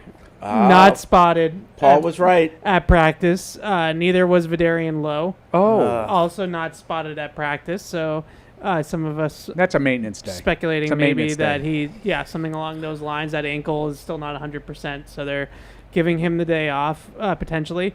Jalen Polk and Layden Robinson back at practice today. And Alex Austin back at practice off of injured reserve. So his clock. Now, what was Alex begins. Austin dealing with? I'd have to go look that up. I want to say an Oh, we'll ankle. find out at 4 o'clock. Yeah. Because he'll be listed on the injury report. But okay, so Start his clock. yeah, good stuff. Ankle. Some guys coming ankle back. for Alex Austin. It'd be great to get some low. Yeah, back and my thoughts, Ev, on May was that whatever the 30-minute worth of work was probably not going to be in front of us. Agreed. That's yeah. kind of what I thought. Yeah, you can. It's not mandated when the 30 minutes can be in the 2 hours of practice. Right. So even like if they wanted him to do 30 minutes of team, then that would not be in front of us either. Well, So it all depends on when they want to do that. I don't think he could do 30 minutes of team practice, right? I think he's still in the sort of aerobic kind of stage. If he can throw like this, so we had This this is whole phase thing. 3. Yeah. Right. The 30-minute limit is phase 3. Yes. Throwing is phase 4, and Gerard said both of those things today. Right. So I don't know which one is. There's a little confusion, and I'm wondering if the gaggle figured that out. Well, so I think the biggest confusion is because for a quarterback, there's no contact in practice. So one of the hurdles that a player that isn't a quarterback would need to clear is going through a contact practice. but because he's not going to ever be contacted in practice, 4 and 5 kind of blur the lines there a little bit. So then how do you know if he's ever ready? Yeah, contact is like the big hurdle from 4 to 5. And because he's not going to be contacted, He's never going to play again. I could see. don't I could know. see like the Jets, right? The let 'em Jets get would laid have out. their quarterback go out and say, "Well, so we're going to have to hit Aaron Rodgers, right, to see if he can pass protocol," and then he gets hurt. Right. How fun would that be, though? All right, just give him a little hit. Just line up Aaron. Just just someone hit him so we can Right. say he has Check. contact. Torn Stage 5. Achilles. Yeah, like football-specific exercise is phase 3, which to me would be throwing as a quarterback that is a football-specific Yep. exercise. Yep. So based off of that and based off of the minutes restriction, it really That's where I think it he is sounds like in phase 3. 3. Okay. Yeah. Yeah. Okay. So how quickly can you go through the 5 phases, and does that give him a shot to play? I think he has a shot to play if he gets cleared. I think you have to be 24 hours symptom-free after each of these steps, something like that. Well, then I don't think he's got a shot to play then. Well, if he's ready tomorrow to be up a level, and then Friday to be up a level from that, then Saturday he could be cleared. So, Mike, but then to me, how much preparation is he doing? Well, that's a different question, and Gerard didn't want to go there. Yeah. Right. He didn't I want to do go with think the that there is a hypotheticals. chance, like, just to compare it, last week Jalen Polk was out of practice, DNP, and it wasn't like a debate of, oh, well, he's going to do this, he's going to do that. So just looking at the differences of this situation, it does seem like maybe he's further along than like Jalen Polk was at this time last week. So there's a chance, but I would say the chances are still slim. See, but I think, and I don't know this for sure, we'll find out at 4 o'clock. My guess is Drake Maye is going to be listed as DNP today. Well, Gerard said he was going to be limited. No. I know what he said. Yeah. But I think he's going to be listed as DNP. It's possible. Which, for all we know, is exactly what Jalen Polk did last week. Yeah. But no one asked him about it. Hmm. You know what I Right. mean? Because it's not, no one should. I'm not saying we dropped the ball not asking him. Yeah. I mean, it's different for the quarterback. Right. But I don't know. I still think he has a chance to play. Me too. I kind of But feel a little bit we'll more see. optimistic than I did before, but entirely because of just what Gerard said, though. I mean, I guess we'll see with the injury report. Yep. But is there a scenario though where he's the backup? Like, he's cleared Saturday, didn't get enough prep, still start Jacoby. Drake's the backup for a week. Maybe that's a way to go too. Otherwise, in pads today? In pads. Yeah. Pads Wednesdays. Okay. Yep. And the weather is similar here. I think it's going to be on Sunday in Nashville. It's a beautiful He day. loves the Beautiful weather day. questions. It's a beautiful day out there. It's like 70 degrees. People out are there. like taking their sweatshirts off, because it's hot. The guys in the media group. Oh yeah, Yeah. people are Taking their getting hot. sweatshirts Yeah. off. Ooh. Yeah. Yikes. Okay. Anybody have sunscreen on? Didn't see any sunscreen come out. No? But it felt like a Was anyone wearing flip flops? no. I wouldn't like that. No, this felt like a May June day. You wear flip flops to work? Oh, I don't. No. But Yeah, why that's would why I don't like it. I don't know why you have to tell everybody else what they Yeah, have. you're what they can and representing, can't wear. my outlet, and you show up to work in flip flops. The dogs are out. I don't like that. So I know that they do in training camp. I know they do, and they set up their Oh. beach towels and. Well, I set up a beach towel too, but I don't wear flip It's flops. a whole- That's so you your know, butt doesn't get wet. It's a whole thing. What's that? You don't want your butt to get wet. You know, Yeah. Got Something their wrong with floppy hats on, and they just Bucket hats. Yeah, It's a whole thing. it's just a big picnic in the summer. Big party going on, Evan, down in Nashville that Fred wasn't even aware of. Oh. Yeah. Yeah. What's Now, that? did you get notified? Patriots party. Are you speaking out or anything? No. Yeah, you like, following they're Sarge? sending Sarge, the cheerleaders. Yeah, Welcome, We're- Evan Lazar. We're contributing Your raffle New England items. Patriots. I don't even know what this It's is a big about. fan club does there, it. and I He's a didn't even know wrestler. about it. Yeah, how do we not know about this? Yeah. I don't know. You think they'd Weren't want invited. the two biggest stars? It's crazy. Well, Well, we're here, Mike. Oh, right. Come on. I forgot about that. PP and the Deuce will be here. We're riding solo. Any other news? Have fences been mended among, your Why do you your keep doing coworkers? this? What? not touching that one. Nice No. kumbaya. Okay.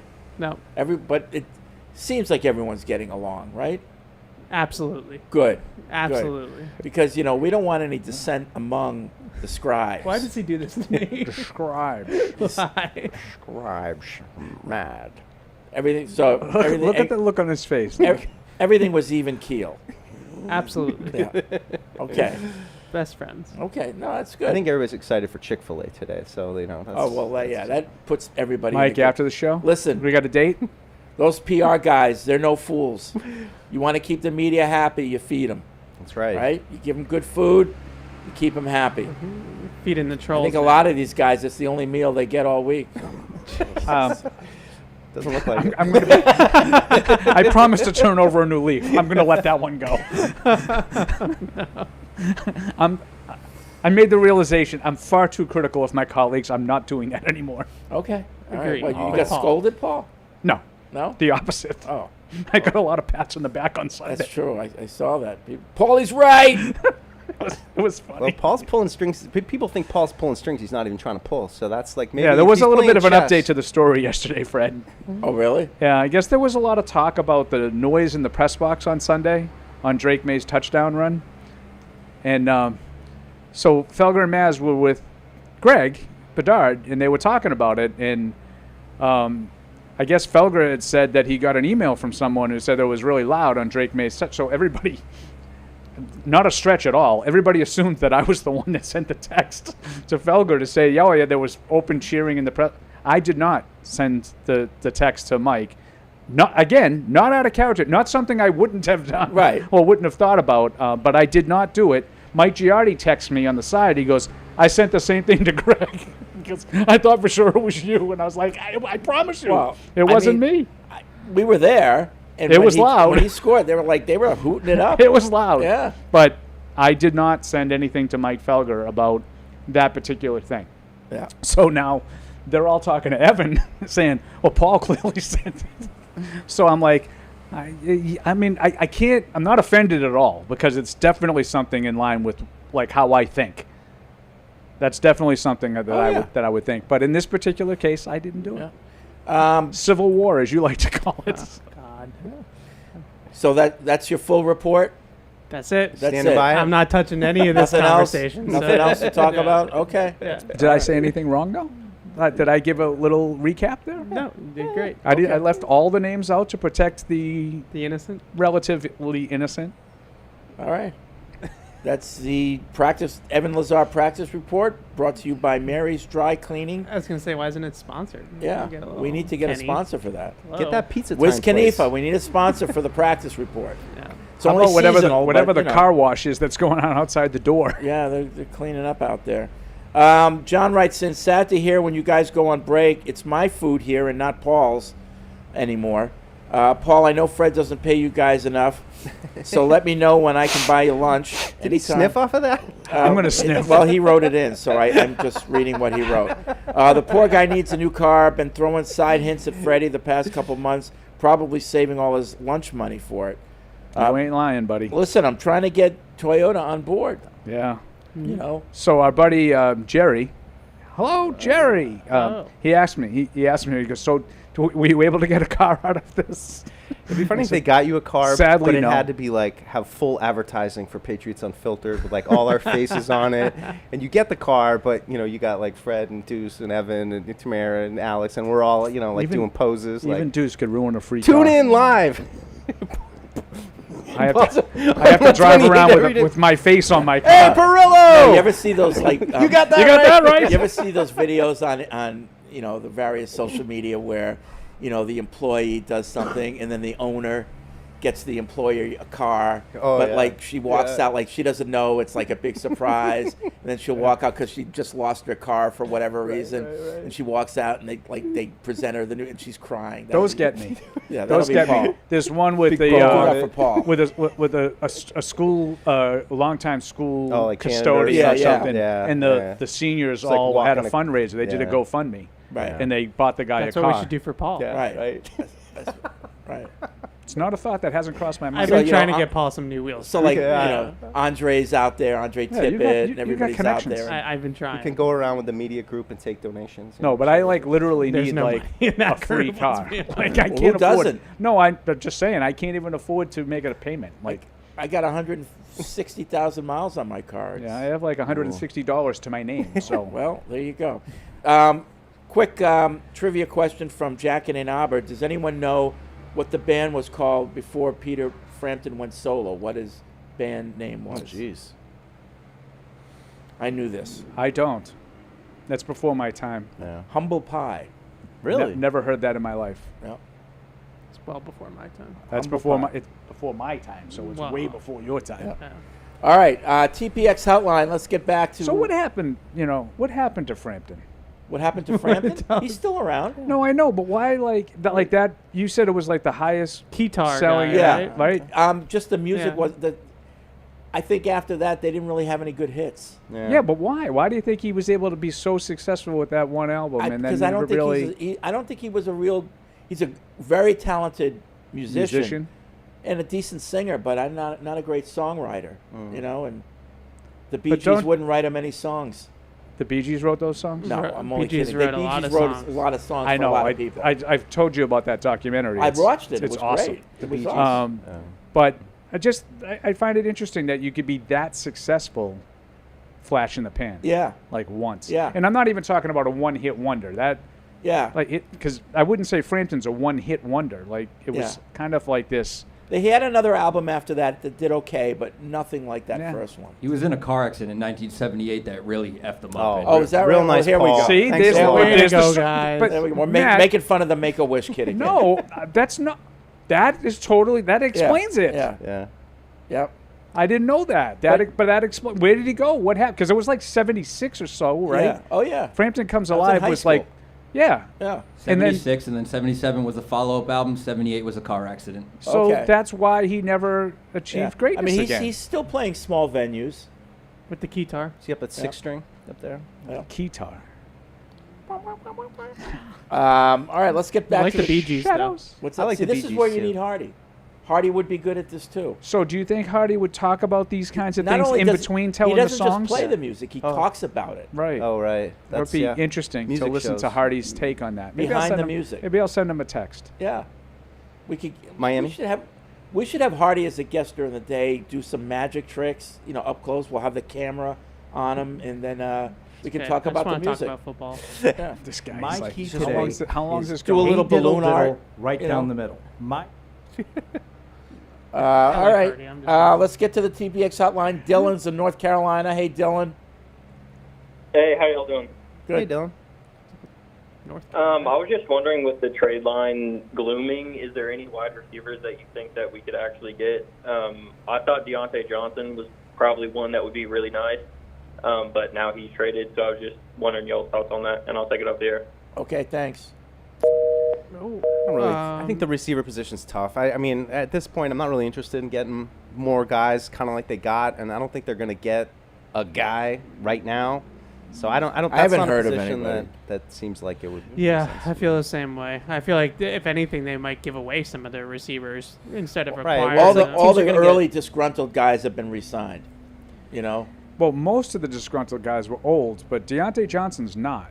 Yeah, I think Deontay Johnson, maybe a little tad bit overrated. Oh, I don't think he's a great really player good, at all. really good route runner, but I don't know. Pittsburgh gave up on him. Now Carolina gave up on him. Yeah, it's the KJ Osbornes of the world that it's like. I But mean, that he's is probably kind a of what little low, Pittsburgh does, though. They draft the receivers and they let them go. Yeah, but now two teams have. A team in Carolina is desperate for anything on offense, and to let him walk for a pick swap tells me that I don't know what was going on there. Buzzsaw in the White Mountains writes in. Jeez. He says, I know for a fact that I'm older than all of you. Oh. I've been listening since way back and used to watch the Patriots Football Weekly with Andy Hart, Paul, and Fred many years ago when you sat around the desk. Oh, I also that was subscribed to the hard such a copy bad show. PFW. Yeah, was that the one? When we used to sit at the desk, that was a Was that the bad one for show. AT&T? Probably. Oh, my God. AT&T 3. Yeah.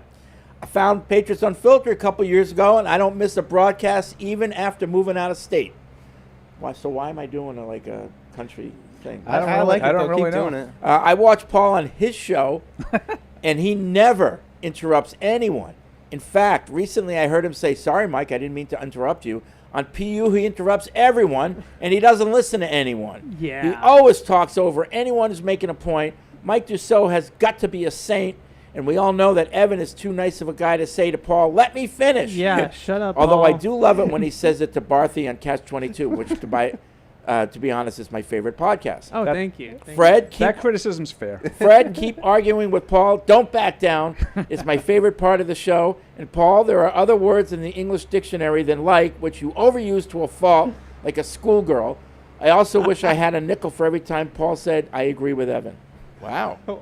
Wow. I think you'd be destitute. But anyway. Buzzsaw going in. It was a buzzsaw. Was that the name? Buzzsaw from the White Buzzsaw Mountains. coming in He hard. came in with a on buzzsaw. Perilla. Fair criticisms, though. I do interrupt you guys too much. You do. No, I'm just kidding. I don't hear you It's say okay. like a lot, though. I don't hear you say that. like a Yeah, lot. I don't. I'm sure I do, but like. No, you don't interrupt like, us too much. like- He's just being a little mean. No, I talk a lot. So does Alex. That's why I have to tell him. To A lot be of people quiet. would What do you comment. tell Alex? Well, sometimes I'm like I'm giving a take, and then Alex will interject in the middle of the take, and I'm just like, "This is what you're doing. This is what I need you to do." He gives the hand. You got like He a gives him the spray Heisman. bottle. I'm just like, Zip, no. Sprays him with the spray bottle. Mini me? No. I have with my wife. I have little things I do when, like, I'll go. Oh, geez. It's time to be quiet, Bro. you got a death wish. I'd be dead. It'd be time for me to be dead. I'd get that look. You know that look. You know, it just gives you that look. I would get the look from Beth if I ever tried something like that. Oh, yeah. The stepbrothers. Just shut your mouth. Just shut your mouth. Shut your mouth. I don't even joke about it. I wouldn't even talk. So when I remember my grandmother, when she would have like a baby in her arms and the baby would cry, and she'd go, shh. I Oh, do yeah. that too. I do. Talk about saints. Oh yeah. Oh boy. I love that. Jordan writes in, I love the show and find these podcasts to be therapeutic and informative. I've been listening to Paul and Fred for over 10 years, and I've already shown love over the years to them. However, I'd like to give a special shout out to Evan and Mike, who are newer additions to the show. Both do an excellent job providing insight and clearly do their homework looking at the All-22 before joining the discussion. That is in no way a dig at Paul and Fred, who have become two of my favorite Patriots over the years. I'm not saying they don't do their homework, because they do it in different ways. I know Paul will likely scoff at the notion of calling him a Patriot, but at this point, he and Fred have earned the titles of Patriots. Oh, wow. I will scoff at that. If the show had positions like the team, age and reality aside, this is all a delusional proposal. Oh. What positions would you all be? Oh, God. Oh, I thought he was going to give us positions. I'd definitely be the quarterback. You would be the quarterback? I'm just kidding. No, you'd be the tight pan offensive coordinator. Well, I'm very proud to do that Yeah. job as well. Right? That's my dream. Fred would be the center. Deuce would be the non-blocking tight end. Oh, I like that. Oh, no, that sounds Mike about Gesicki? right. Yeah, the Mike Gesicki. I like that. I'm just about the glory, not the hard. Right. You're not going to dig out the 9 technique. I'm not digging out nothing. No, you're not doing that. Running for a lot of for the love of the game routes. Yeah. Paul would be. I'd be the free safety. Free safety. Oh, that's a good one. It's a Really? pretty athletic position, Paul. I know. What are you saying? Delivering hits. I'm just saying, Devin McCourty looks. I do think safety is the best position, though. Like if I had to choose one position, I could play. Oh, see, I was going to give you backup quarterback. Yeah, a quarterback. Cap on backwards, just like. He's left. I do have a lot of experience. Like Dennis Quaid and any given Sunday. Backup quarterback. Yeah. Okay. All right. Yeah. Remember Andy used to make fun of me because I always would play free safety in bubble football. Yeah. Like Just hang out. I would never cover anybody. I would just hang out in the back and try to pick passes. Just try to get off. picks and hits. No hits. It's bubble football. Except for Andy when Andy's playing. Yeah, right. Let's see. Who was this? Kyle. Kyle. Short over under. Kyle. Seems like we're off the tracks a little bit today, but anyway, that's okay. It's fun. Well, before we do this, question for Evan that we were posing before you got here. I love when this happens. Yes. Who gives the Patriots a better chance to win this game? Drake guys. Maye or Jacoby Brissett? Did you answer? Oh, I think you answered What's going Todd on? by Nothing. Who gives? Sorry, Todd. Who gives the team the better chance to win this game? This particular game. this particular game. That's a hard question because I think Drake gives you a better chance to move the ball always, but this is a tough defense, and Right. you could lead to turnovers against a defense like this. Yep. Brissett, I worry about them moving the ball. This game, I might lean Brissett slightly. Yeah. It's My funny, answer is I don't care. All four I of want us Drake answered to it the play. same exact way. Yeah, though. we all. It's funny. Had to, we all had the we same all answer. had to like think about it Because hard. I just wonder if managing this game is because they're not going to you Yeah. don't think Titans are going to score very much either. Right. So You don't know? turn the ball over. Right. You know, Right. and plus you have to take everything into consideration. If Drake Maye plays, he's probably not going to have much practice time. Right. Right. Yep. Right. You know, so that's part of it. I too. always lean towards the better player, which I think is Drake Maye. No doubt. So it hurts me to say that, but I Right. hear the other side of the argument on this one. Yeah, we all want Drake Maye to play, Yeah. but there's an argument to be made that Brissett, Yeah. in this particular game, because of everything, gives you a better chance. Right, like they could win this game 13-10 Yep. with Brissett just managing the game and Yep. putting together one touchdown drive, and not turning the ball over. Yep. You know. And along those lines, the Tennessee defense, you mentioned it. Yeah. Is it for real? You know, they do a lot of different things. They spin the dial. This is like a true, not cliche spin the dial defense, but this is a true spin the dial defense. I think that their scheme is really difficult to figure out, and they've played a couple of younger quarterbacks. Like they played Caleb Williams in his very first game in the NFL, and he didn't really do much in that game. So I think they are for real in the aspect of I like what they're doing schematically, and they have Jeffrey Simmons is still a legit player in their front, but my guess is if they went up against the top teams in the NFL, they probably would give up points, but against a team like the Patriots, I think they can give you some problems. It's really hard to identify what they're in coverage-wise because they spin the dial a lot and they run a bunch of different types Who's their of coverages. coordinator, DC? Denard Wilson, who was with Baltimore last year. So he's got some Baltimore flavor. It's a lot of guys up at the line of scrimmage. You don't know who's coming, who's dropping, who's blitzing. They spin the dial with the safeties a lot. So watching their film, even for me, I'm like, what is this? Like, what coverage are they in on this play? Like, you can't really tell all the time what they're doing back there. Do they have how are they on big plays? Do they give up big plays because of are they a risky defense? Do they take chances? I would say, yeah, that's probably how I would describe them, is a defense that is pretty boomer bust. Yeah. I mean, the last week they had a lot of short fields, Detroit did, and that contributed to them scoring 52 points. But when you watch the film, they have some really good drives, and then they give up an 80-yard touchdown to Jahmyr Gibbs. So there's a lot of that going on with their defense, but schematically they're pretty exotic. They're pretty advanced at what they do. Okay. So it'll be interesting. Yeah, that's what I was. To me, I want to win the game.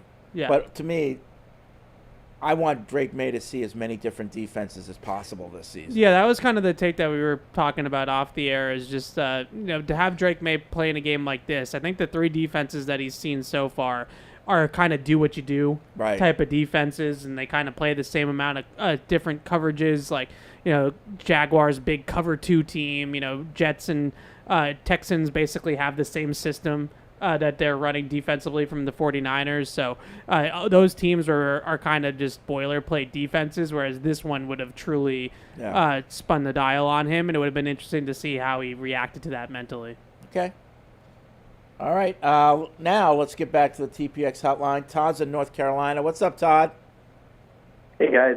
Forgive you for that hanging up on me there. Well, I meant to put you on hold because I he wasn't didn't. ready to You're take good. you yet. He wanted to hang up on you. Sorry.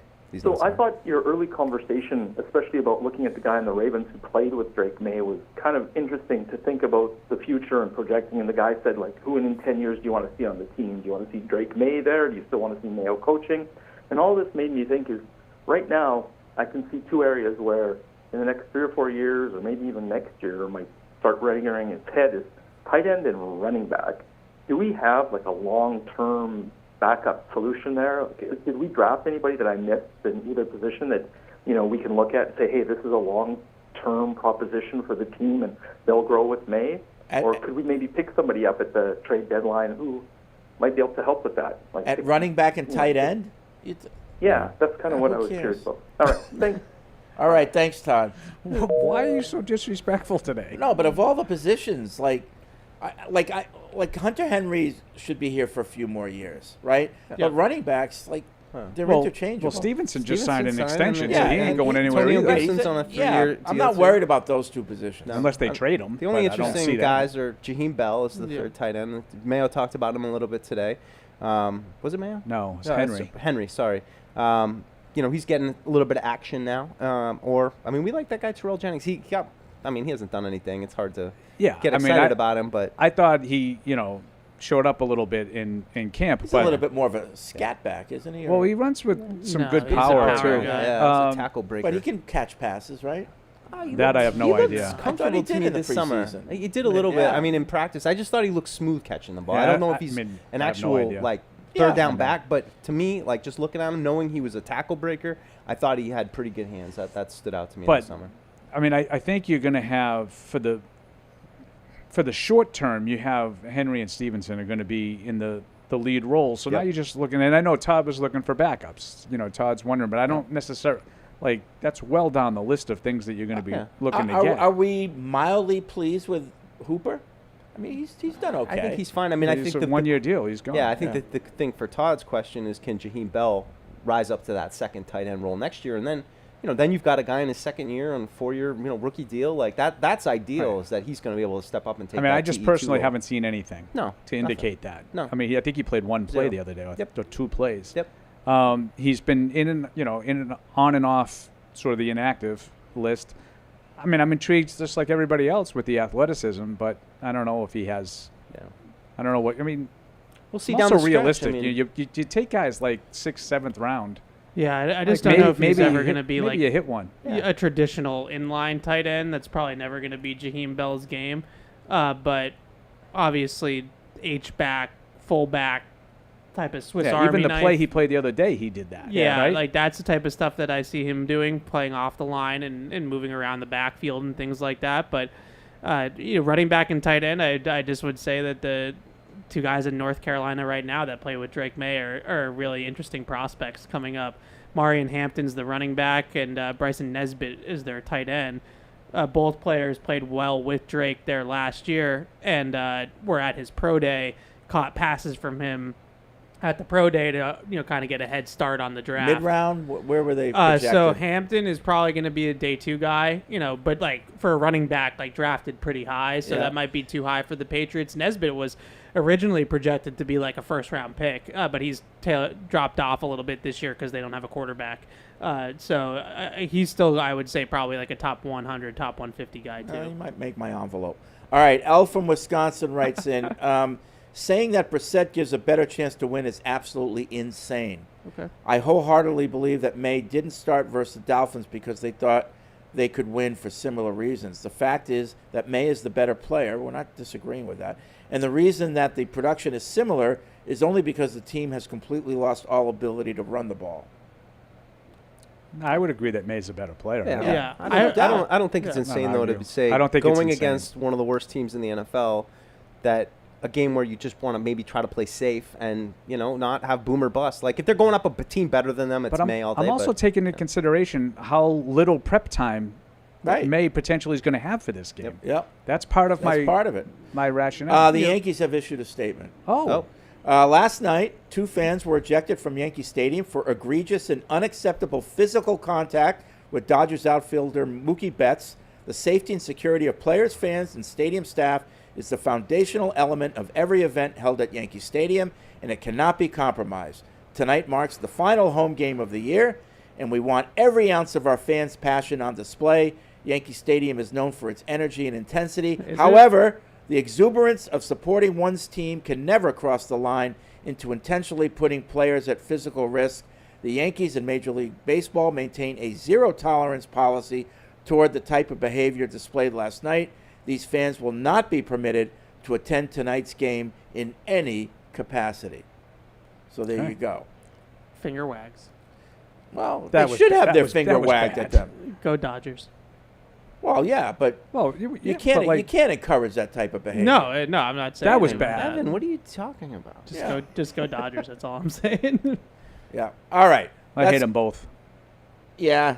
Dodgers, Yankees. I don't really understand that. Why do people around here hate the Dodgers? I'm genuinely. I've always hated LA.